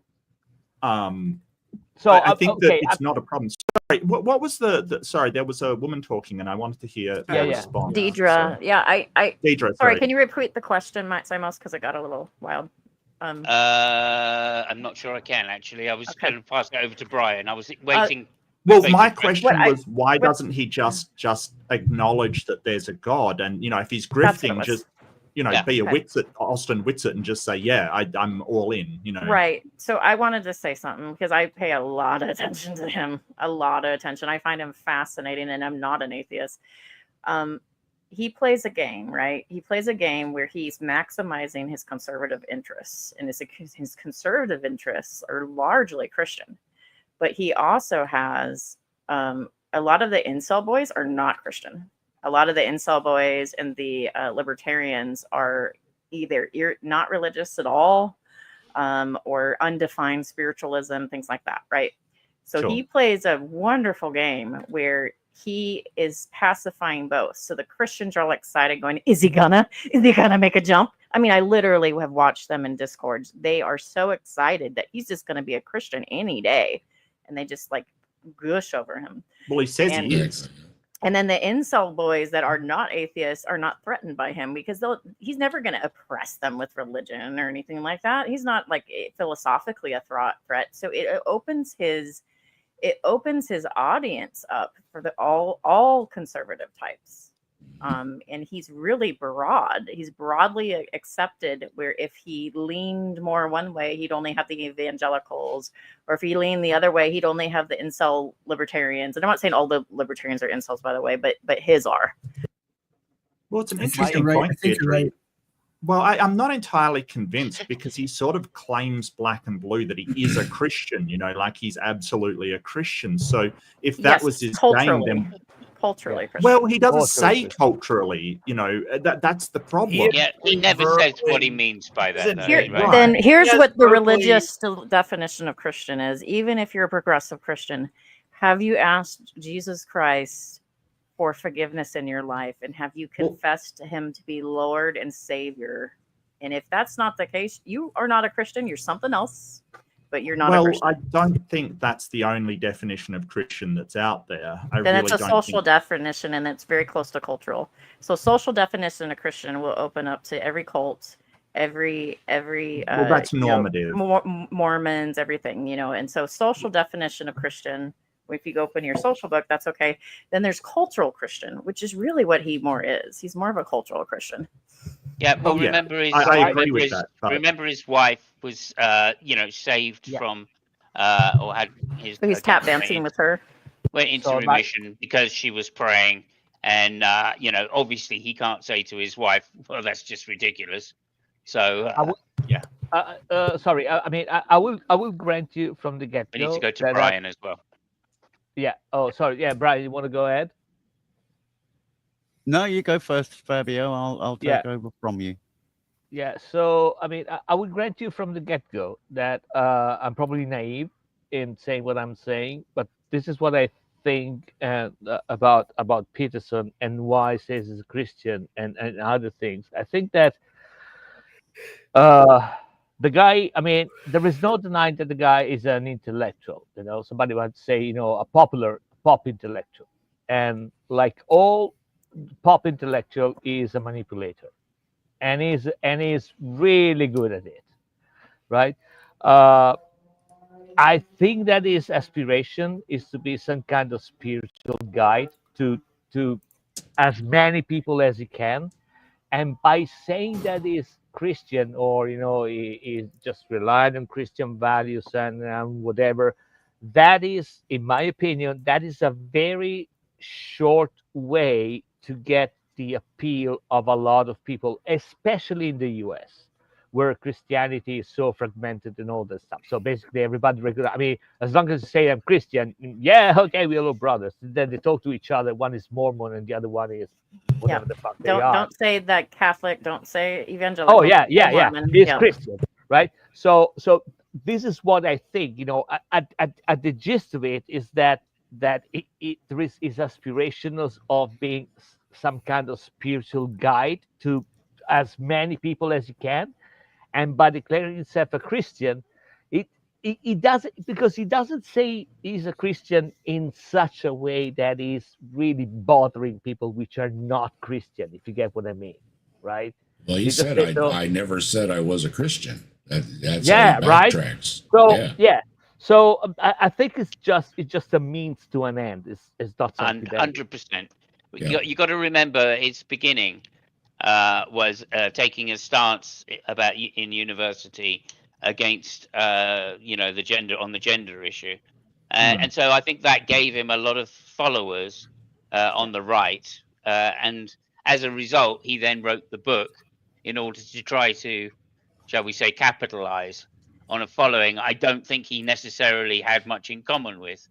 And I think this is where his problem has lain over the time, is that that's become more sort of concrete, more solid, right, for him. The divide between his own personal opinions and Jungian opinions, I would say, is quite a left-wing kind of philosopher, right? It's Jungian was somewhat into the supernatural, or one might say, certainly less Freudian. So there's a dynamic there which he's fighting against, right? Yeah. So like the kids and the people that were attracted to that book, particularly, seem to be behavioralists and more Freudian, whereas he's a Jungian. So there's a big problem there for him to try and cross that divide. That's all I'm saying.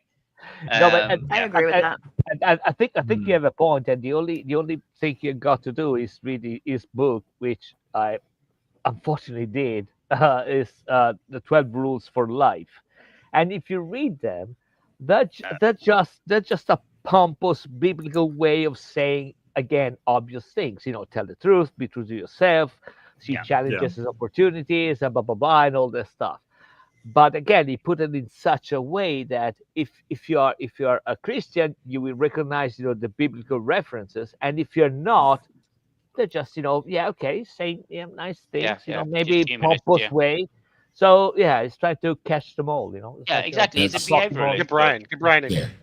That's why I say he's a grifter too. Thank you, sir.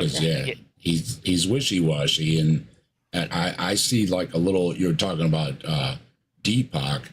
I see a little of Frank Turek, because Frank Turek's a lot that way. You try to pin him down on his theology, and he'll say, well, and he'll do a little anecdote or something, because he wants to appeal to the broad base. Now they're Christians, but he wants that broad base of Christians. So you can never pin him down exactly where he is, because he wants to sell books across that spectrum.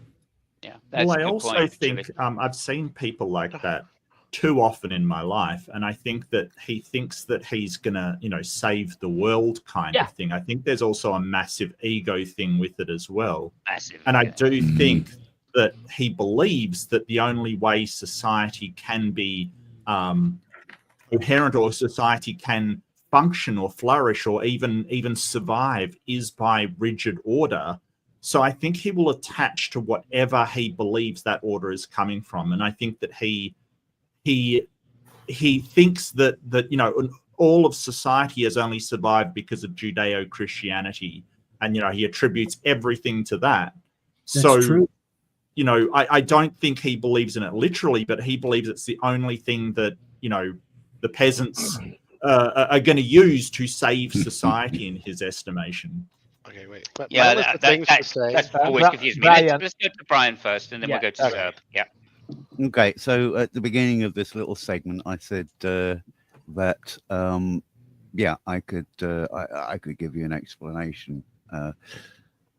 Now, there was a nickname for Jordan Peterson that's it's cropped up in the chat, but I've also seen it crop up elsewhere. Schrodinger's Christian. And it's like it. very descriptive of the way Jordan Peterson uses Christianity within his talks and when he's discussing things. When it's suitable to his argument, then he will use Christian references and that whole spiel. But when it's not, he will backtrack away very, very, very quickly. Now, as somebody who has survived for 15 years or so in these discussions on YouTube without actually disclosing my actual position, I think I can also speak to the utility of that stance, because it, certainly from my perspective and my experience, it allows me to keep the conversation on topic rather than get diverted off into discussion of things that are totally irrelevant to the topic, but that come bundled with any position I may claim. For example, if I was to come out as a Christian, then instead of discussing, I don't know, some specific ideological thing, we may get derailed onto, so why do you believe in the flood? That's got nothing to do with what I'm talking about. So there is utility in being undisclosed because it avoids that whole pitfall that leads to ad hominem arguments, shall we say, rather than productive discussion. Now, there are pitfalls to it as well. Like you will find people ascribing positions to you that you may or may not hold, and then doing the same thing, ascribing the position and then going whole hog on the things that bundled with that. So there is utility, and unfortunately, Jordan Peterson, he doesn't. He's a very highly trained academic. I will grant him that, but that seems to be one element of that tool that he missed on. Mark. Well, Brian, I totally get that. And I absolutely concede there's absolutely utility in taking a neutral position or not revealing your actual position in order to play a neutral role in any conversation that you're having or represent either side. I get that, but you're not promoting Christianity. While I think my opinion is Jordan Peterson is promoting Christianity as the correct, sort of at least belief structure for society to function better. So I think that if you were going around saying, that Christian values are the ones that society ought to follow, and Christianity is is sort of the backbone of Judeo-Western civilization, I think that asking whether you believe this thing that you're promoting would be fair. I think that would be a fair thing to ask. Given European history, is it fair to actually make the claim that it hasn't been? Is it fair to make the claim that? Well, I think it's more nuanced than that. I think that Christianity has done certain great things and it's done horrendous things. It's done absolutely horrible things. Absolutely, so but it has been language. It has been at the root of political and philosophical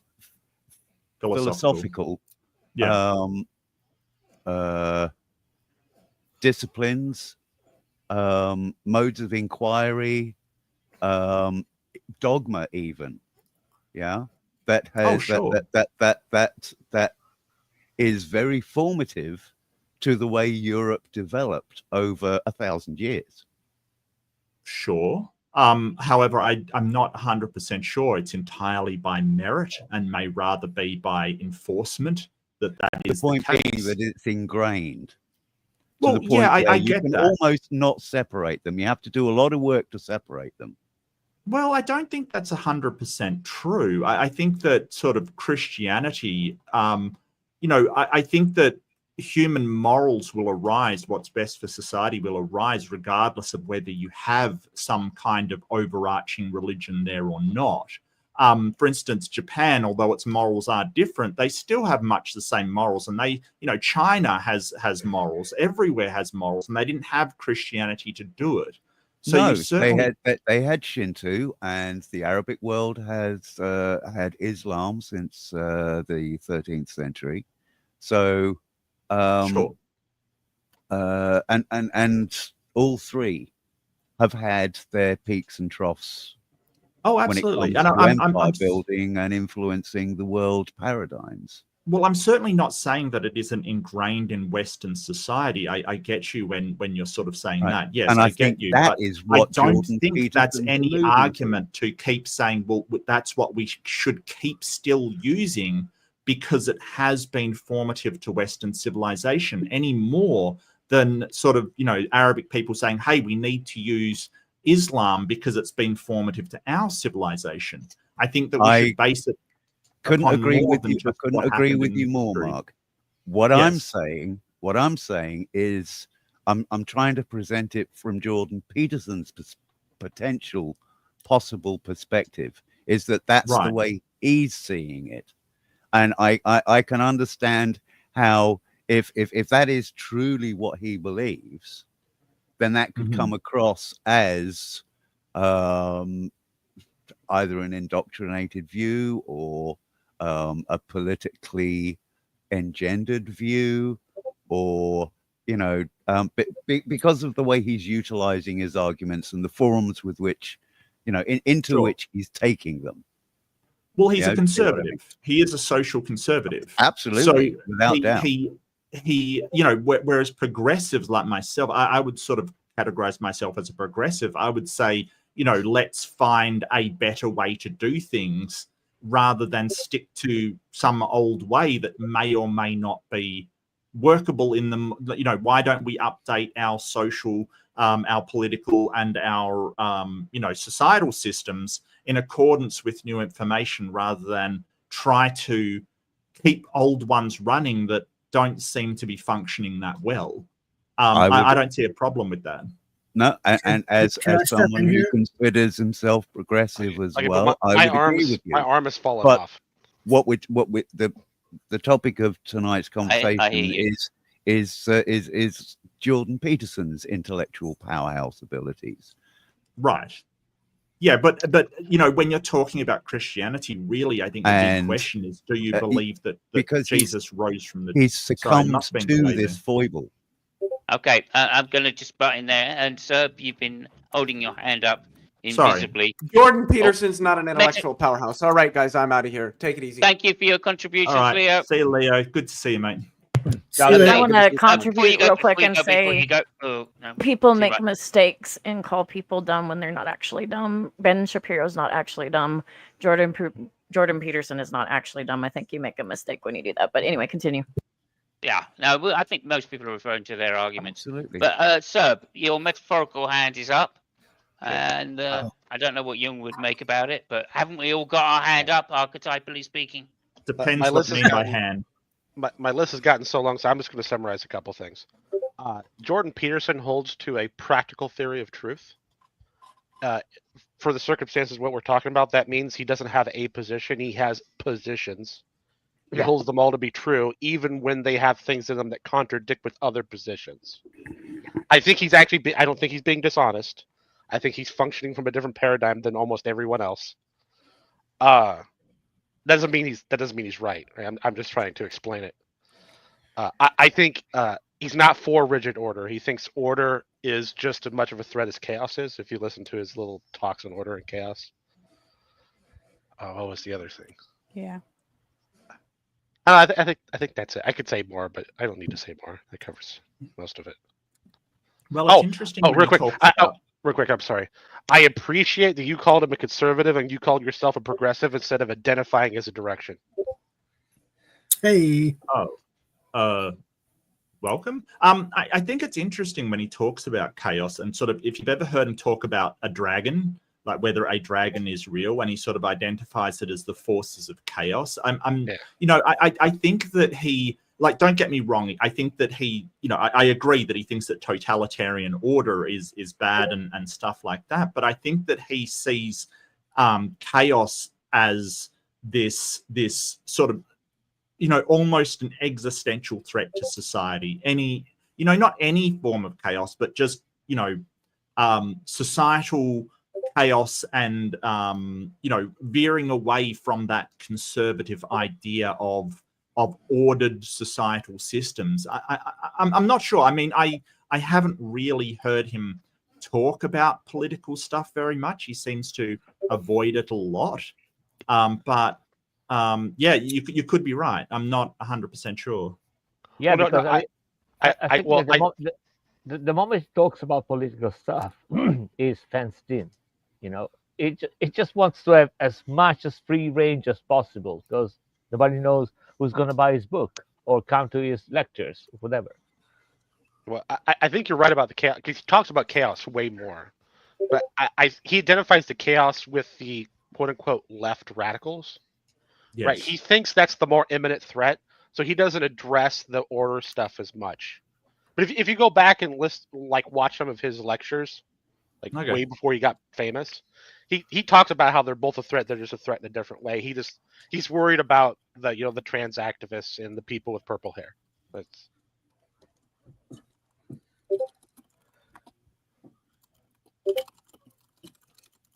We have a gap. I'm going to jump in. Simos, you mentioned earlier Jordan Peterson's entry onto the world stage.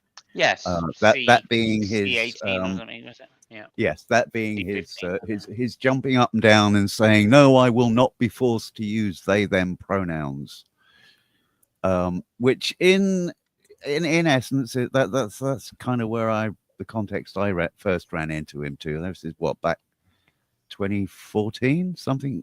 No like idea, but yeah. 2013, 2014, somewhere around about the time. Somewhere around about the time we got married. And yes, from that perspective, I can see his strengths as a linguist.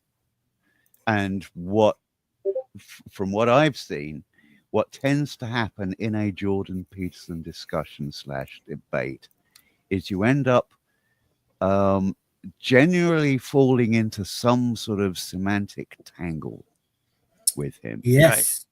And that, I think, is very much by design because of his skills as a linguist. Well, not just as a linguist, I feel that he's... Well, that's a point that I'm making. Is no, agreed. It certainly helps. That's one of the reasons he's not speak to his strengths as a linguist. One of the reasons he's not a dumbass is because he has so many layers to the interpretation of the sentences he's saying, and I think that's quite deliberate.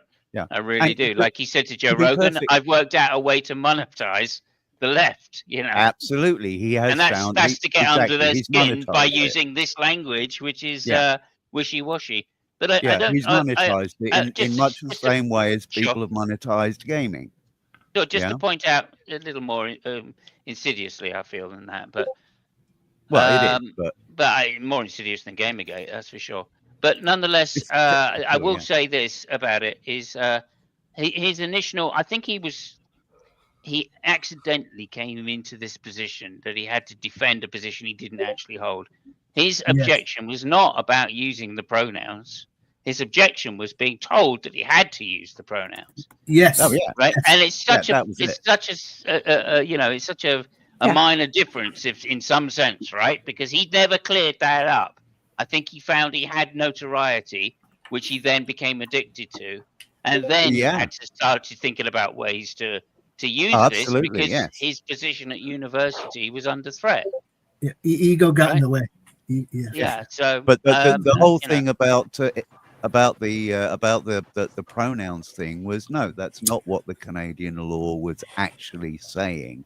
It was not putting him in a position where he was forced. But having made that statement, having made that claim, that was his Bailey position.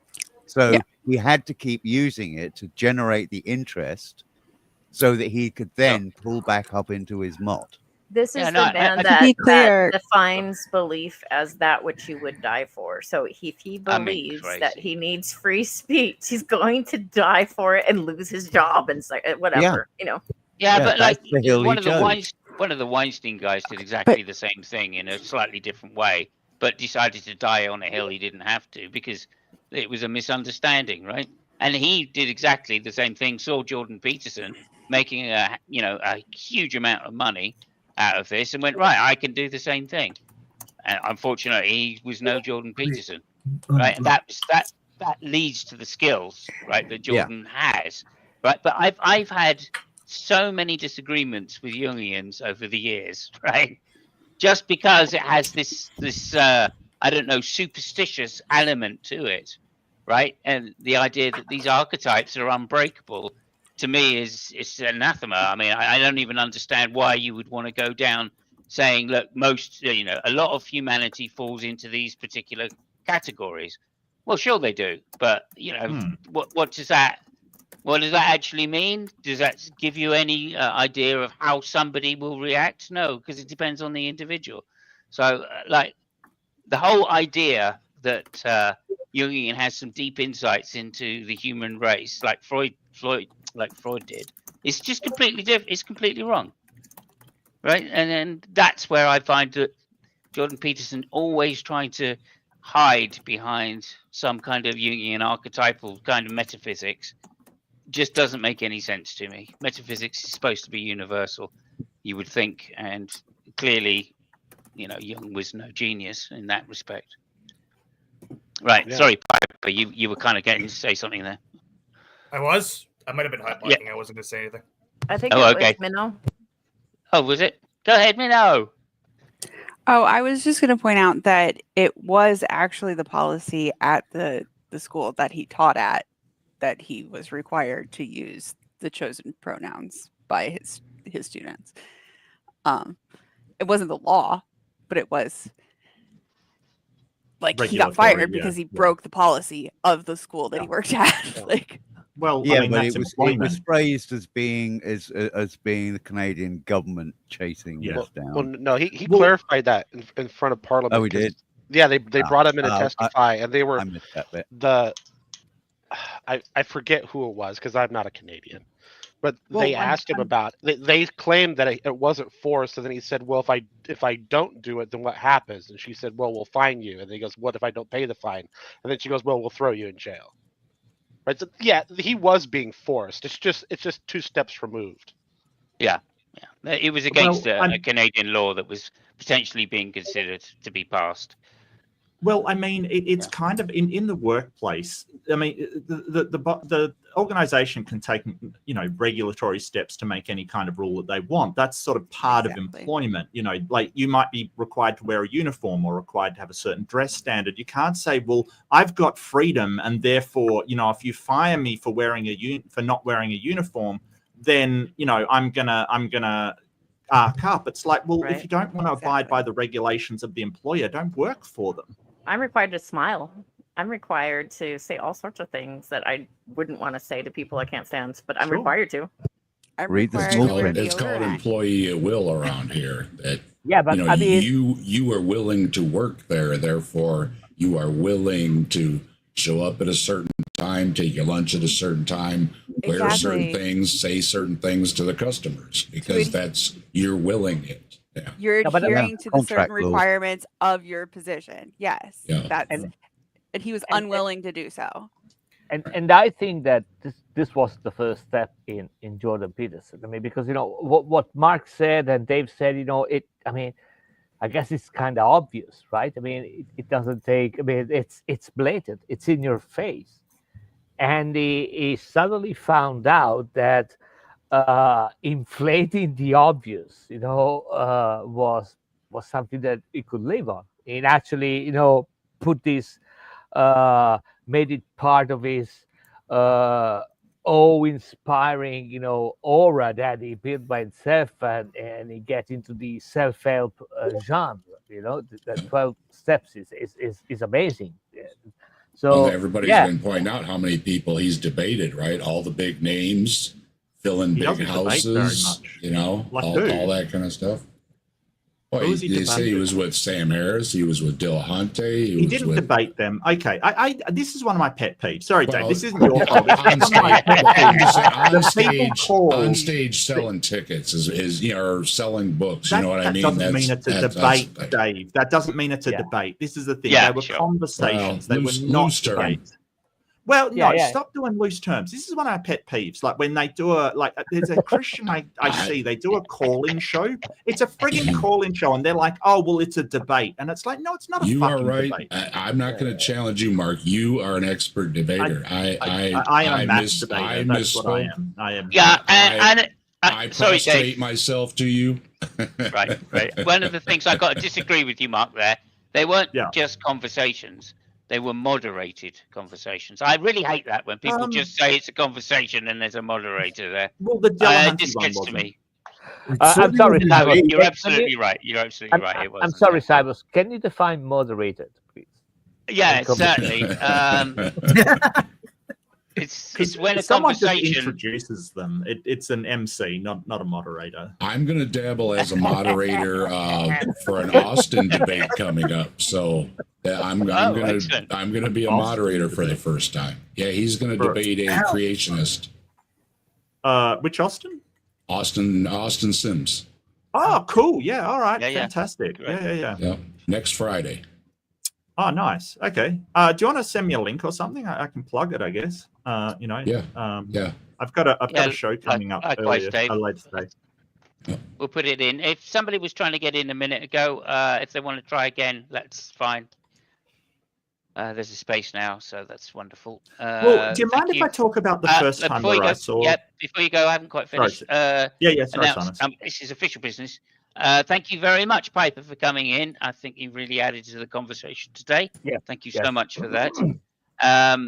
As I say, if you want to come in, that's great. Okay, go ahead, Mark. Sorry about that. I was going to say, do you mind if I talk about the first time that I saw Jordan Peterson? Does anybody mind? I'd like to do it. Where did he touch you? Show me on this doll where he touched you. Well, he didn't really. It was that interview. It was that interview with the journalist kind of thing, where she was interviewing him, and he was saying, "No, stop putting words in my mouth," kind of thing.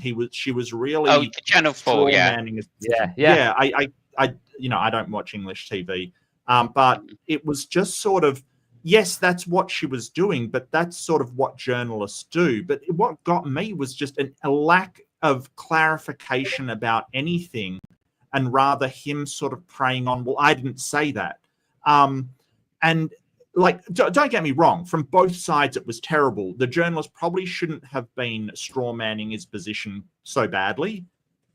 She was obviously trying to sensationalize, as all most journalists do, I should say. So she was trying to, get these sensationalist sort of things out, but at the same time, he wasn't even attempting to clarify what he meant. So I just saw it as, sort of, wow, you are sort of preying on this, and that was apparently the big thing that got him famous, that he was sort of telling this journalist where to go because she was misrepresented, and she was misrepresenting him, but acting like a prick isn't great either. I don't know. That's the first time I saw him. Yeah. I thought that interview was particularly misunderstood on both sides. I thought he was misunderstood, but then she is. Kathy. I can't remember her second name actually, but she's a good interviewer. I mean, I've seen a lot of other interviews by her. She is a good interviewer. She asks a lot of questions. And normally they're on point. And I think that first highlighted to me the fact that Jordan doesn't answer questions. He avoids answering questions. That's his gift, is to get a question and then avoid answering it in such a way that you think he has answered it. Right. And there's been some wonderful interviews that I've seen with him where I've just kind of gone, oh yeah, there you go. The time Delahunty said, well, what do you need? And to give up, smoking or something like that. And Jordan Peterson said, well, you need a mystical experience. And when Delahanty said, well, what does that even mean? And he goes, well, something like an acid trip would do it. And you're like, what how is an acid trip a mystical experience, right? Okay, so we're just going down a rabbit hole here. Well, there is a paper that it's very well known, and it talks about how you're probably familiar with it, Simos, and just for the audience's sake, it's a paper that describes certain sort of either naturally occurring or unnaturally occurring chemicals. It's simulating what they say is very much like a mystical experience, like sort of the oneness with everything and the separation from body. And they describe essentially the same things. But what you've got to understand is that in this scientific paper, they're not actually saying that it's mystical. They're using this term mystical experience to describe a whole bunch of phenomenon that are common among, people that are spiritual and people that have had insane drug highs. Because really any emotional state is essentially a drug high, like it is chemically induced. Yeah, I've done a lot of drugs. I know what they're like. Yeah. I'm sure. And I've done a heroic share as well. So, I mean, the whole point is that when people sort of say how and quote this paper, it's this conflation between the idea of a description of a mystical experience and some kind of actual supernatural experience, something that is beyond physical in some way and rather in the realms of spirit or, magic or, in some way supernatural. I guess that's the best word I can find. I dislike that word, but that's the best word I can find. And they conflate it all the time. The amount of conversations I've been in when they've referenced that paper and see, supernatural things are real. And it's like, you do realize they're not actually saying it's supernatural. Yeah, exactly. It's and again, I guess. That highlights the dishonesty of somebody who wants to talk about it in terms that people who do believe in it will jump on it and go, yeah, you see, Jordan Peterson agrees with me because he used the word mystical. Well, okay, but Delahanty called him on it, and he just used more deflective language not to admit that he didn't mean mystical in that sense. He meant in the way people describe it. Yeah. Right? Yeah, well, we have a common usage of the word, right? Mystical, because nobody really knows what is going on in the brain when you have these trips, right? And certainly users don't know because they're out of their fucking gourd on acid, right? So I also want to point out that most of the criteria, like feeling like you're one with everything, it's not that you're actually at one with everything. It's just that feeling, right? Like that's the feeling experience of it. Yeah. Right. And so, when we've got to be careful that when we're talking about this stuff, that's where Jordan Peterson lives, doesn't he? In between the conflation between something that is descriptive of a like something analogous or something hyperbolic and an actuality, an actual thing. Sorry, Mark. Let me just address this. There's nothing technical about the jargon he uses. Mystical is not a technical word in anybody's sense, right? Certainly saying that belief has this particular definition of, willing to sacrifice your life for, that's not technical. That's made up as well, right? He doesn't use technical language. He uses what I would call particular definitions in order to justify his point, or to what I would call he uses them as presuppositions. He uses particular definitions as axioms or presuppositions, which he thinks can't be then gone. Yeah, go ahead, Speckle. So, for the people that are more spiritual minded, which is a lot of people not here, I guess, but when I think of mystical, I think of and these are emotions, right? Too, but when I think of mystical, I think of awe. I think of something that is just an aha moment, as they call it, like where it's like it hits you. It's an epiphany. Yes. Mysterious. When I think of it all encompassing thing like that, So what he's doing when he uses that phrase is he's bringing up to the religious, at least, or the spiritual, these sort of things in their minds. To a scientific person, they're like, "What do you mean?" Yeah, exactly. Illumination. Exactly. It's common usage, right? It's how people report their feelings to be, but that's not that's not technical, Right. right? I mean, maybe it is in psychology, but then like they found, right? They found you know, in there was a paper, a peer-reviewed journal that was publishing that was just on psychology, and it found that over half of the papers were just complete made-up bullshit. I mean, there was nothing. There was no peer review done on them. They were just published. They were just peer reviewed, is all. That's all. Yeah, not even that, Just kidding. unfortunately. But no, you're right. They were in a sense pre reviewed, and you know, just to say, Hey, is Headless back? no. It looks like he's in the side chat. Oh, thank you. Yeah. Oh, yeah, there he is. There he is. Hello, Headless. Sorry about that. I didn't see you. That's okay. I'm just gonna sit here behind the little text there on the window on the side. Okay. Yeah. Good. Yeah. You have a mystical experience behind the text, then. Yeah. Mystical experience. So you can swap What do you mean by places with me if you mystical like. experience? What do you mean by experience, Simus? How do you know what I experienced? Are you feeling awe? Nobody knows what anyone else experiences. That's the thing. It's a technical term, Headless, and it just means I know it is. I know it is. I'm making fun of the way he talks. Yeah, it's Okay, a go ahead. There is also, I mean, there is a level of obfuscation that Jordan Peterson manages to put into his, speeches or interviews or stuff like that. And I would like to submit one example. I think this was during an interview. I won't read all of it, but just snippets, and I'll try to make justice to it. So at a certain point, he says, when men are talking to each other in any serious manner, that underlying threat of physicality is always there, especially if it's a real conversation.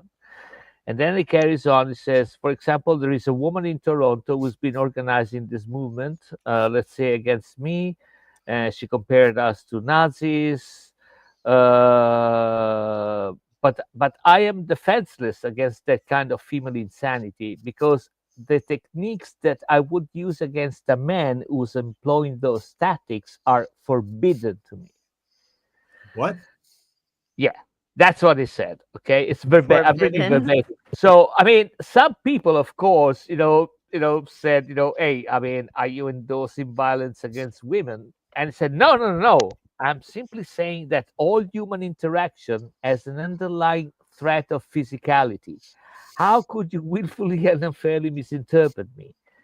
I mean, he didn't technically said that he will punch a woman in the face, but at the same time, he said, well, listen, when there is a conversation between men, if the man gets crazy, I will get to the next level, get physical.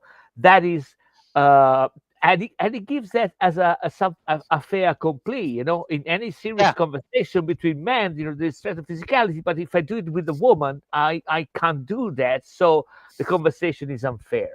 I mean, but that suggests that anytime he's in a conversation, like with a man, he's thinking, how do if this turns crazy, how do I put this guy on his ass? That's a very weird. No, that's not. It's not Which he wouldn't be he's good saying at. you're talking like he's saying, like, if you're at the pub talking about politics or anything with another guy. Yeah. There's a certain expected sort of decorum or respect between the two of you, and it's not uncommon for someone to cross the line, and in society, amongst men, it's okay to hit each other. That's what he's saying. I don't think that's true. Well, I don't think it's ever. There is an imbalance there when it comes to the expectation of violence between the sexes.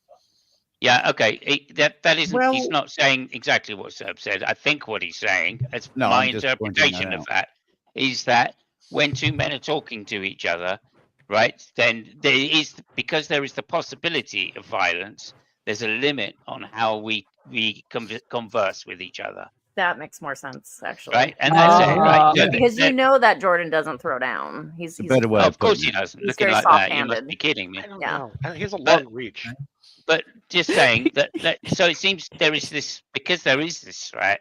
There are certain things that we won't say to each other because they will exacerbate physical violence. And if you think about that, that's perfectly true, isn't it? If you go up against somebody that's drunk, if you go against somebody that's drunk, Let me. Go Sorry, ahead. let me go. So why didn't he say that? Let's go to his words, okay? So that we can stop, think, oh, who knows what the fuck we was going to say. This is the beginning of the interaction. I know how to stand up to a man who's unfairly trespassing against me.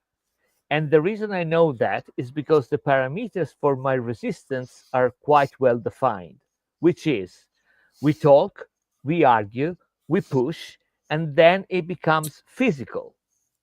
If we move beyond the boundaries of civil discourse, we know what the next step is. That's forbidden in discourse with women. And so I don't think that men can control crazy women. I really don't believe it. I think they have to throw their hands up in what? It's not even disbelief. It's not the cultural. There is no step forward that you can take under those circumstances, because if the man is offensive enough and crazy enough, the reaction becomes physical right away. Or at least the threat is there. And then it carries on. So this is what he said. Yeah, I think I paraphrased it. I've roughly never right seen a debate where they think, okay, well, now that you've insulted me, we're throwing down. I haven't seen that yet. Like, besides maybe G-Man. I haven't seen that yet. So I don't know. Jim Bob wanted to fight me. Yeah, so, yeah. I have actually seen that. But I think that regardless of the person it is, that you just, you don't have to rise to that level. And secondly, even if it is a woman, you have a right to defend yourself. Yeah, that's what I was going to say, yeah. Like, just because there is a perception, though. Well, okay, but hear me out. Like, it's the same as if it's a much smaller man than you, right? You probably shouldn't use the same force you would against, a man mountain that outweighs and is much stronger than you. But for you to defend yourself is never a bad thing, and it doesn't matter who it is. I'm not saying that you should start a fight so you can hit somebody, but no, I hear what you're saying there, Mark. But trust me on this one.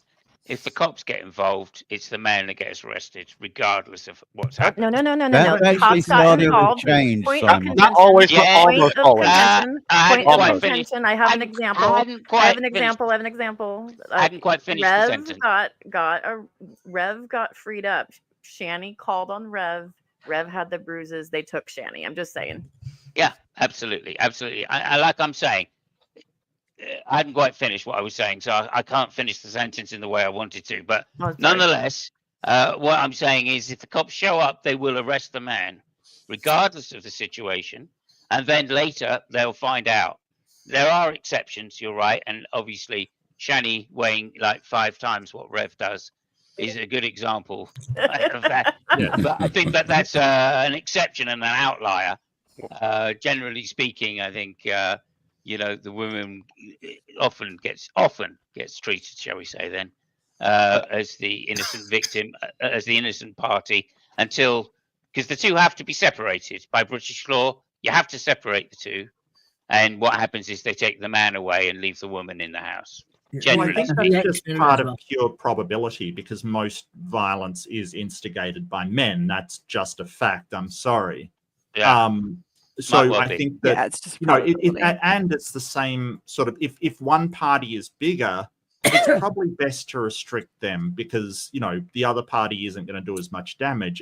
I see it as a bit like child stuff, like when they sort of err on the side of believing the woman for domestic violence, because if they're wrong, well, they just let the guy out of jail. If they're wrong and let him go, well, that's an entirely other problem, isn't it? So I don't have a problem with that. It's just, it gets worse, because somebody challenged Peterson on the contention that when men are talking to each other in any serious manner, there is some underlying threat. and his retreat was to the proposition was about how you can't respect a man who would never fight you under any circumstances. That's true. I agree with that. I agree with that. Really. I mean, we're talking about a conversation service. Really, do you agree with that? Well, he said under any circumstances. I didn't get any If circumstances. I walked No, into your house and I punched the- your wife and you wouldn't fight me, yeah, I no, wouldn't. no, no, no. What if he's in a wheelchair, Serb? The scope they're talking At least about. fucking try. Well, we're talking about the scope is the conversation scene. I mean, all this that I read, the scope was the conversation, between two men, and you can't do that with a woman. So I think I would respect a pure pacifist. If somebody was that firm in their beliefs that they would never fight under any circumstances, I would respect that man.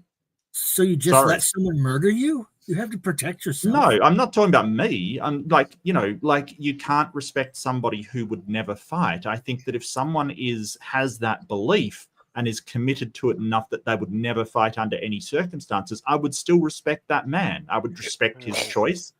I would not do that choice myself. I wouldn't. I call those people fascist enablers. Yeah. I I'm sorry, feel what? that we have a duty to protect community. So I feel like pacifism is actually incredibly selfish, but that's a whole nother conversation. I could agree with Yeah. that. Well, yeah, I get you. I just still would respect the person. I don't Yeah, know. but you I see- try to respect everybody. Yeah, but I mean, you see how we went from, and sorry, Brian, I give it the word right now. When I was talking about obfuscation, you see how we went from, any conversation with a man, there is an underlying threat of physicality, to you can't respect a man who will never fight you under any circumstances. And this is from the same person in the same context with the same scope. And this is the obfuscation that he manages to carry on, and so it's mind-boggling. I mean, really, it's the kind of person that if you don't stop and listen to him carefully and eventually take some notes, I can see it's so easy that he can literally, take you, put a leash on you, and just carry on whatever the fuck he wants you to go. It's Captain Obvious. Only if you really pay super attention to it. Well, it's not. Yeah, I could. All I was going to say was that. Sorry, Brian, then Sir. Go ahead. What Jordan Peterson seems to be talking to or speaking to is the paradigm that I'm sure most of us grew up with, and that is it's not okay to hit a girl. Certainly a paradigm that I had reinforced in me as I was growing up, because my instinctive reaction is, if you come at me, I'm gonna go, regardless of who you are. But because of social programming, I've had to change my potential behavior in a way that limits me more when I'm interacting with a woman than I would when I'm interacting with a man.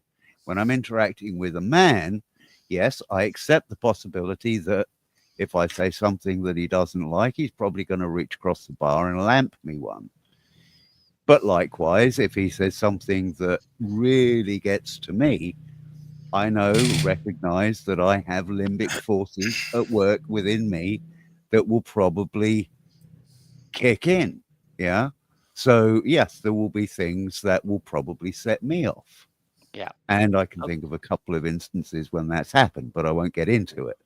Okay. Because it's relevant. The fact is that it happens. And I think that's what Jordan Peterson is actually speaking to. But I would just want to leave by asking a question here, and I don't mean leave the room. I mean leave this I want spot. Serb just to go in. Just Can to you ask wait a till after question, Serb and then before the? Hang on a sec, Brian. If I could just get Serb in on the last point, okay, and then ask all right, you the can leave question it. to I was going change. to leave it in the air, but okay.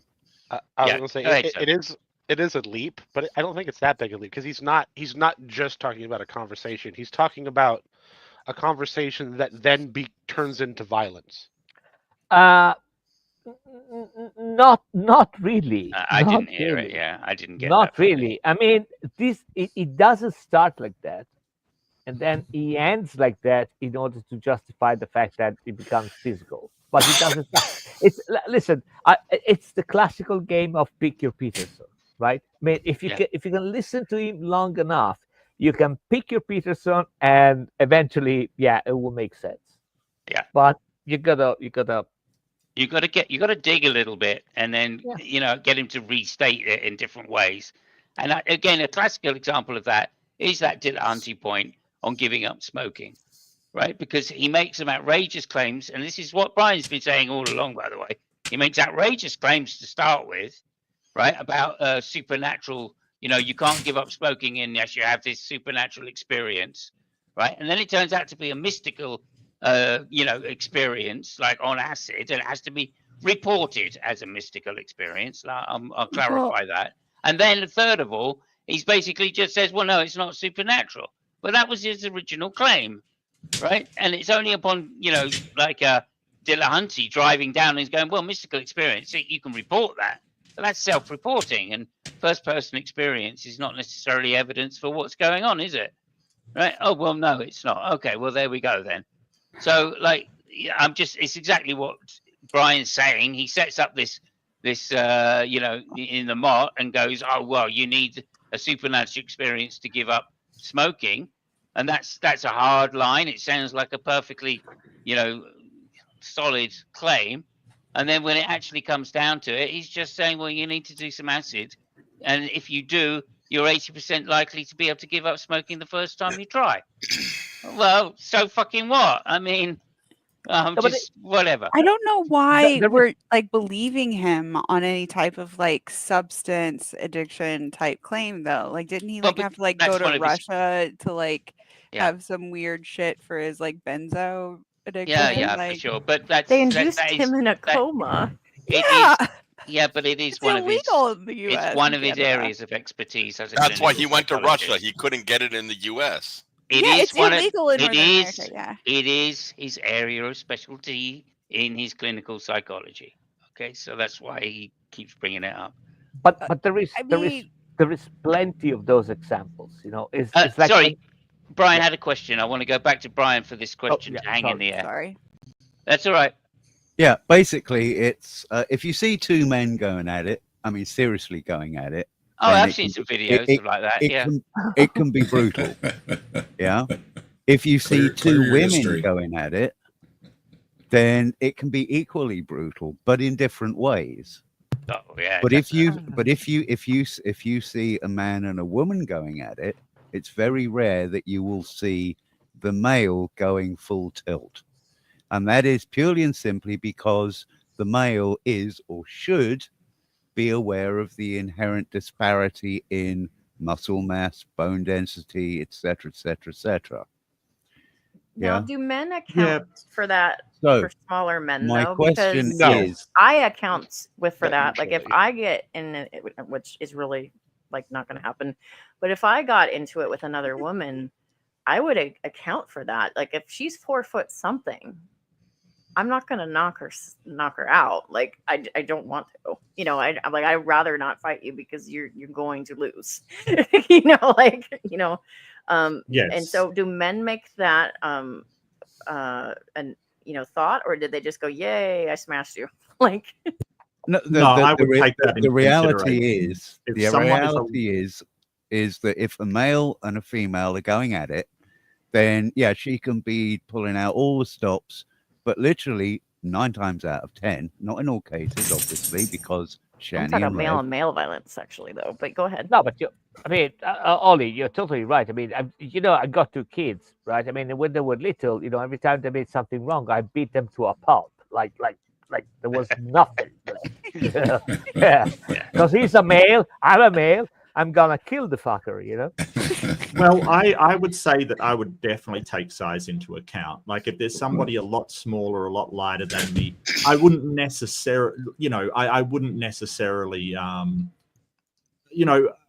necessarily hold back if they were dangerous, but and I'd certainly be cautious, but I may hold back a bit if somebody is clearly, like drunken outside, his weight class kind of thing. I certainly would. I mean, I don't know why you wouldn't. It depends on several things, doesn't it? But depends on how far over the line they step. If they're far over the line, then I'd, whatever, make sure there's What some do you mean blood. by over the line? What do you mean by that? Okay, the severity of the umbrage they caused. Yeah, if they say something about my mother, for instance, right? This is an cares? example. Say again. This is a metaphorical, hypothetical example, right? If someone says, if we've fallen out and we're almost at loggerheads, and they say something about my mother, then obviously that's worse than saying something about, whatever, me, right? So there you go. I'm just saying that counts for an extra kicking. And if they're on the ground when that happens, well, you shouldn't have spoken about my mum. You know what I mean? Now, I'm not saying that is a real reason to do it, but that's what I'm giving you as an example of someone stepping further over the line than they necessarily need to. You don't have to get personal with it. If we've come to a disagreement where we're going to fight, okay, that's how that goes. But do you need to get more personal than that? No, you don't. And if they do, okay, they're going to get an extra kicking. So what? That's it, right? So I'm just saying that's how bros go, right? We do have you don't bring other people into it. It's between you two, right? And that's the difference. That's one of the difference, right? Well, the way men fight and the way women fight with each other, and the way men fight with each other, it's a different way. It's just a different way. There's no limit. It seems to me when I see a cat fight going on, they're sitting there, they're pulling hair, they're jumping on people's back, they're sucker punching people. Any fucking rules, right? Doesn't matter. There are no rules because it's fighting. Actually, some Until of you women get to the fighting, scale I was of gonna war, say of something real course, quick. in which Some of case women on women you're- violence is some of the most violent shit I've ever seen in my life. Like you're talking about curb stomping and people die. I mean, like you would think that a woman would be aware of physicality, but when a woman goes after another woman, you run into some weird things. It's a lot more than hair pulling. I've seen some really bad shit. Like it's not good. A lot of times it's my question smaller was going. women. A lot of times it's smaller. Like I've noticed, I'm 5'10", so like I'm taller than most men, and like same thing. Like whenever I've like gotten into a fight with somebody, it's like okay, like they attacked me, like I hit them once or twice till they were on the ground and it was over with. But like I don't see that situation happening between like other women. It's like you were saying, Spackle, like with the hair pulling and the like vicious like face stomping like shit that will like kicking people in the head when they're unconscious. And stuff like all we're that. saying. That's all we're saying there. Men define the line quite rigidly, I think. I think we get to the point quicker too. One guy throws a punch, the other one throws a punch, and then you realize, okay, you can throw a punch better than I do. Yeah, there is that my as well. point is that like as somebody who is just like on the larger side, I think that I ended up getting that a different lesson than like smaller women do, or at least I got the lesson that smaller women didn't get. Yeah. Okay. Some people are just good fighters, and you don't want to run into them. Yeah. Sure. I think we've kind of addressed the point. Hopefully, Mark, that gives you some idea of what we on both sides are talking about. We're going to finish up relatively soon. Mark, did you want to reply to that at all? No, that's okay. Although something did come up just quickly. Something did occur to me. Like I just somebody that won't fight under any circumstances. Look, I don't know their mental states. I don't know if they've suffered from trauma. I don't know about any of this stuff. I just sort of encourage people not to judge based upon just archetypes, and that could certainly be extended to Jordan Peterson as well. Like not to judge people on preconceived archetypes of where they should fit into the man category, into the woman category, and really maybe not use violence at all would be a good idea. I've seen way too much violence in my life. I really have. If I never have to participate in something violent again, I will be happy. Yeah, I think that's really apropos to Jungian archetypes, which is they're not quite as well-founded, shall we say, as they pretend to, or portend to be. Jung was not necessarily a qualified, I don't know, philosopher, shall we say? And I think his attitude towards, I don't know, behavioral psychology is woeful. It's the fact that you think you can just read somebody by their, I don't know, perceived history of humankind.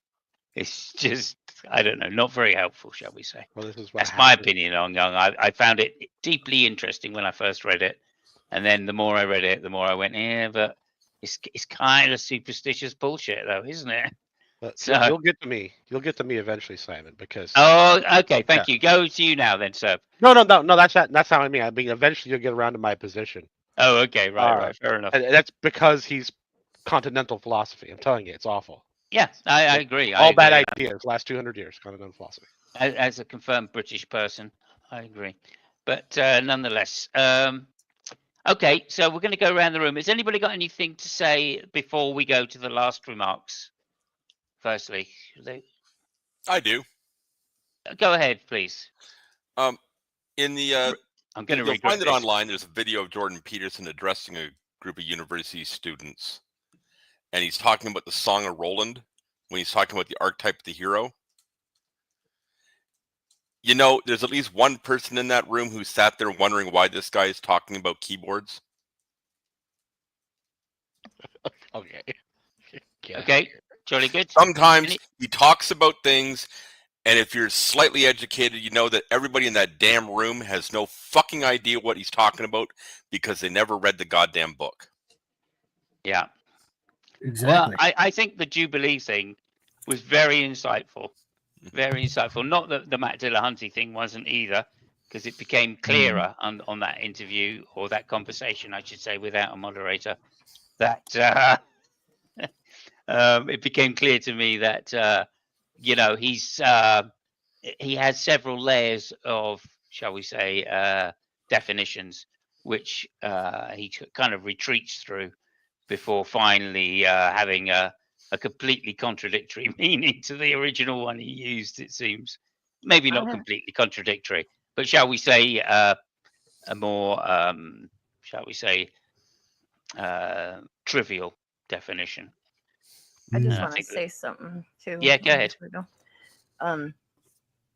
I think Jordan Peterson, and it's just an observation of his following. I think there's a lot of young men that are looking for men that have a tender side, and they don't want to admit it. And when they see it, it's attractive. And so he really isn't afraid to show his emotions, and he does it in a way that doesn't seem wimpy per se. He looks like an intellectual. He looks kind of soft-handed. He doesn't look like someone that could throw down in a fight, but he's still masculine. And there's a lot of young men that want tenderness from another male, and non-sexual tenderness from another male. Platonic, and that is really appealing. And I think that and that's maybe me over psychoanalyzing, but I really think that's a real thing. You're right. You're right. Yeah. Well, we do know from studies that men are generally very lonely. Like, they don't feel like they can relate to anybody, and there's certainly that. And I totally agree with you. I think that's very, very astute. Men don't open up to each other like women do, though. Women like talk about their problems to each other. Men are just like, get over it. You know, men don't. But with someone like Jordan Peterson, he's this interesting hybrid of kind of society, right? Like, where he has some femme traits almost. Dare I say? I'm getting a little triggered here. But what I'm trying to say is, there's a lot of men that think that men are aggressive, and they can't. The only emotions they're allowed to share is rage and anger, and things like that. I was actually hang on a minute. Hang on a minute. I got triggered. I need to get my triggering out. I know it's not actually feminine. I know. First of all, you know, look, one of the things I noticed when I was, you know, a lot younger, was that there were a lot of girls and women that had daddy issues, and I took advantage of that. I'll be honest, right? I was in a band on stage. And that's fine. And maybe that's just the type I attract. I don't know. However, one thing I noticed as I was in my 40s and 50s is there's a lot of guys, young men, that have daddy issues as well. And they're just looking for somebody to put an arm around them as a father figure and say, hey, look, things are cool. You can still do this. You can achieve a ... I'm proud of you. Yeah. That's what, I'm proud of you. There's another one. And that is obviously what Jordan Peterson has taken advantage of as well. Right. You know, and I'm sure a lot of other guys have done that to some degree. And that's fine when people are attracted to that. And I get a lot of guys that want to talk to me about stuff, their emotions or their hopes and dreams, etc. Especially when I'm in games and stuff like that. So I do think that you know, this is a common thing for humanity to want, which is a strong connection of a loving type, non-homosexual or whatever. Yeah. Well, I was going to say, I was non-sexual, sort of cut platonic. off before. I was Sorry, going to go say, ahead. yeah, it's sort of this weird paradox because he offers this, well, you can be emotional as a man, but if you've heard him talk about his patience, or, you know, if you're, you know, his sort of advice is, well, just pull yourself up and get on with things, you know, just this sort of toxic masculinity kind of, you know, stop feeling sorry for yourself and just do this kind of thing. And, you know, so it is like, I completely agree with you. I completely agree with you that he does sort of show this tender side, but at the same time, when others show him that, he seems to be very, very, you know, just get over it and be a man kind Mark, of thing. Have you seen the video clip where a man comes out? And I do think it's real. I know people say it's staged. I don't believe it's staged. This man comes up and he goes, please help me, please help me, please help me. And it sounded like he was like on the verge of suicide or something. And he comes running up to the stage and the people grab him and stuff. And I've seen this sort of thing in church, men with other men too, where the men have been like at their emotional capacity, something awful's going on or something. And they think this guy, maybe they can help me. And I've seen men do this with pastors too. It was almost an exact mirror of church with pastors. And maybe psychologists have this experience too in therapy. I don't know, but he comes running up and he's just like, please help me. And he just falls to the ground crying. And like the security guard just runs up like, oh my God, you know, like we don't know if this guy has a knife or whatever, you know, as they do. Right. Yeah. And Jordan Peterson's first reaction was shock. And then he immediately teared up and ran over to the guy. And I really, truly believe he cared. Right. And what I think is interesting is it really showed me, like, I think he does have a tenderness, and I think that's incredibly appealing to young men because they're looking for that. Yeah, I don't think he'd be a clinical psychologist right. if he didn't. Right. Yeah, well, but on I the mean, other some end, of the ways he does talk about his patients is pretty, you know, sort of people with you know, drug, you know, substance dependencies and things like that. He's very, very critical of them. He's very harsh, almost harsh with them when he talks about them. It's just, you know, and don't get me wrong, I acknowledge what you say. He definitely does have a tenderness there, but does it extend to people having substance issues, or does it extend to people who, you know, are actually having trouble rather than just his own audience and just his own sort of conservative people?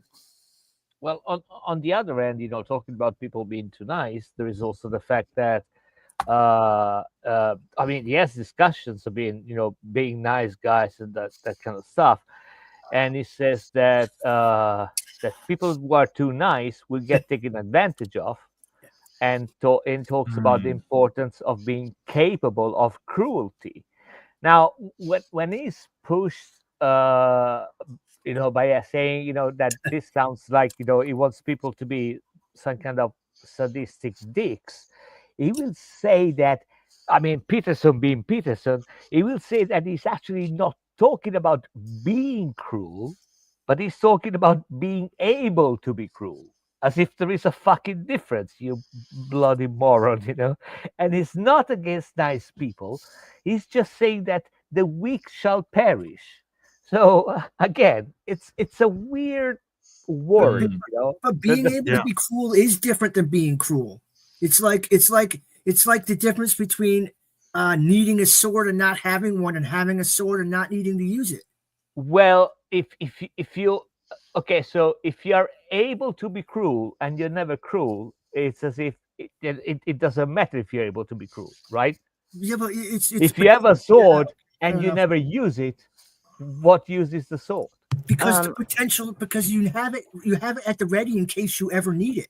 It's Okay, I mean, in the it might I be true. interpret it is, It might be true with a sword because I can see the sword, but I don't know if you're cruel until you're cruel. You know what I think? Okay. Cruel is a weird word to use. Fair enough. So Well, let's say that's the words he used. You know, I'm not making shit. That's what he said. You know, and again, you know, I'm not saying it's wrong per se. I can see some instances where this is, you know, kind of true, stuff like that. What I'm just pointing out is, again, you know, the weird world that he lives in, where he can say everything and he can justify everything, depending on what is, you know, the push it comes, you know. So it's weird to me. I don't know. That's true. Our filters have to interpret it, right? So when I hear him say that, I think of like when you have to take drastic action. Let's say it's an absolute disaster and food is scarce, but no matter what, you're going to feed your kid. You're not going to feed yourself. You're going to feed your kid, you know. Yes. And some stranger says, "I'm going to take that food from you," and you know they're starving to death, and maybe they have a kid, but you're going to be quote unquote cruel and either, you know, fight back or whatever you have to do, right? Shut them out or whatever. And there's, you know, screaming, please help. And that is a form of cruelty. And you are going to probably feel haunted by some of these choices you make, right? And so if he means that, I get it, but it's hard to know what he means because we're trying to interpret it, right? Exactly. So. Exactly. It's hard to understand what he means because what he says appeals to such a broad range that it becomes pointless. You know, going back to what we said, you know, some time ago, when Mark was wondering why, you know, he defines himself a Christian and doesn't push it. I mean, that's exactly the same thing because, you know, it means nothing in the context that he says. It's just a catch-all phrase. It's, oh, he's a Christian, he's a buddy. And it doesn't mean if he is or not.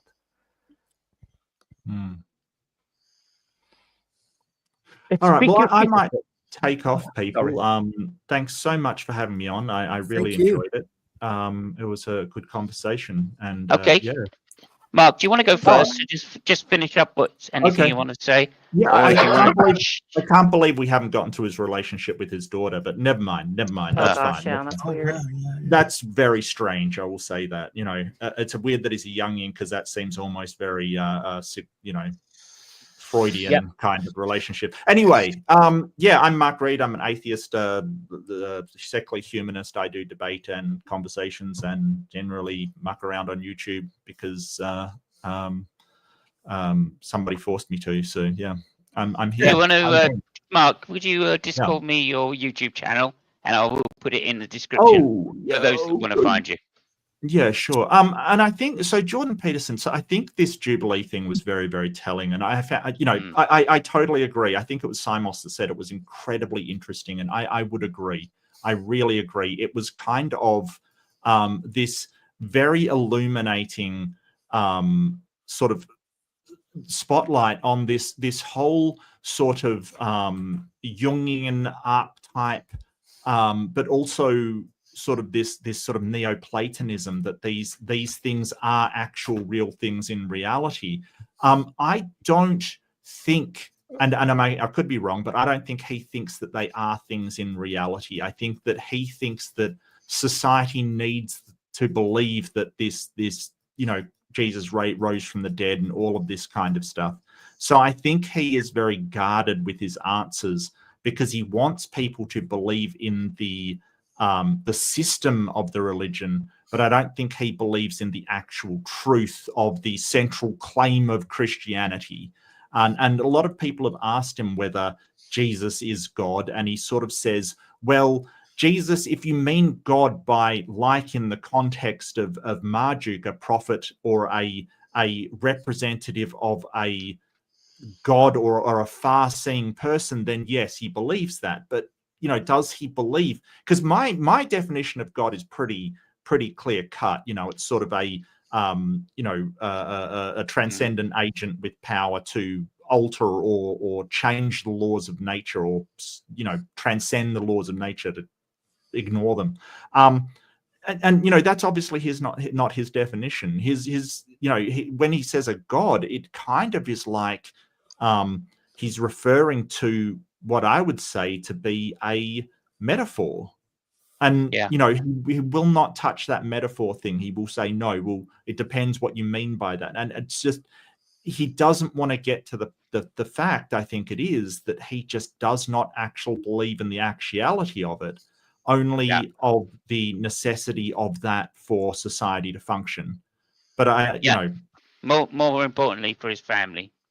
Yeah. But yes, I agree. Thank you so much, Mark. Really a pleasure Thank to have you you very on. much. I'm glad you Take managed care, to everybody. stay up or get up this early in the morning. Get up early. I was so tired. I was up at 6 o'clock. So yeah.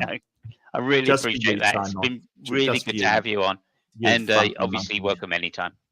If you have any Oh, ideas thanks, mate. for onion topics, then obviously please let me know. And you will find Mark's YouTube link in the description after the show. Thank you very much, Right. Mark. Cheers, mate. See Bye-bye. you later. Okay, over to you. Let's go with Headless first. Okay, I think the bigger question we have to take away from this is: did Simus make his bed today? Oh, if you want the answer, no, I didn't. No. Okay. So really, Simus, do you have time to sit here with all of us and argue about this stuff today? If you can't do something as simple as make your bed. Yeah. Well, yeah. Do you know what I thought? I thought, no, today I'm going to be a rebel. I'm not going to do what Jordan You're not going to Peterson get. wants. You're not going to get any achievements. You're not going to get any gold. I am not doing what Jordan nothing. Peterson wants today. Yeah. Okay. Today is my day. Today is Simus's day. Okay. Yeah. Okay. Thank you very much for that, Dave. Over to you. Thank you for being here for the whole thing. Appreciate that. My pleasure. Always a pleasure talking with all of you. I wanted to nominate Peterson for the Onion Award because of his many layers of definitions and not being able to pin him down on anything. You can just keep pulling a layer. It never ends. It's a never-ending onion.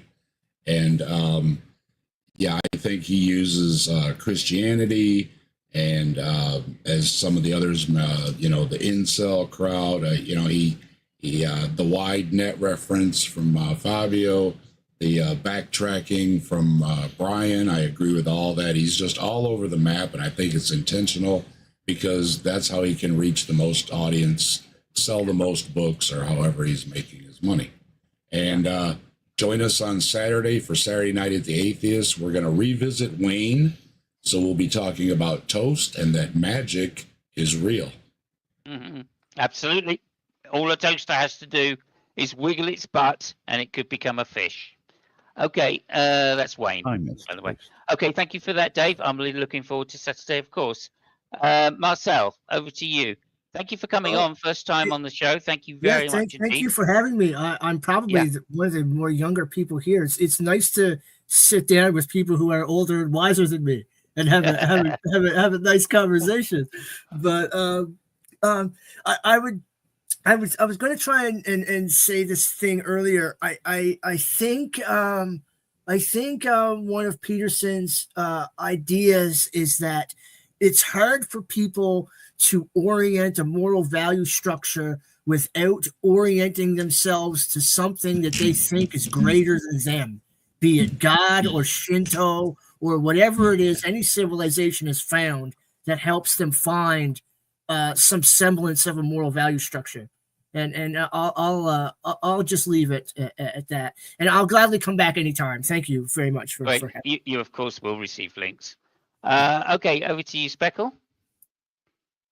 I think Peterson's interesting to kind of pull apart and explore and stuff like that, because there is something that he says sometimes that resonates with people, and it's like, well, why does that resonate? And then you find out it's kind of like what Fabio says, we're interpreting it our own way, like, oh, well, then clearly he means this. And it's kind of interesting in that way. I do not think he's a victim in any way. I think that he sometimes makes dangerous claims, and I don't even think he thinks they're dangerous. I don't think he's that well thought out about it. But he also is not mercenary. His daughter's mercenary, but he lets her be for him on his behalf, and that's another interesting topic. But I am always fascinated by his male following, because I see a lot of men that are really angry at women and at society that really gravitate towards him. And then they're really looking for male tenderness at the same time. And I find it very fascinating to just kind of watch those circles and stuff like that. So I watch him quite a bit, because I think the people around him and him are interesting in that way. But he can be absolutely frustrating sometimes. Yes. Okay, thank you very much indeed. Over to you, Minnow. Yeah, I think he's just like, he's a grifter. It's not like there's not really that much more to it. I'm not sure what else I should say. He's a very successful grifter. He like Spackle was saying, like he really has some very interesting people that he surrounds himself with, and has some interesting topics that he brings up, but I don't. Yeah. Okay, that's a good point. The people he surrounds himself with, I've seen some of those shows. Yeah, and that they are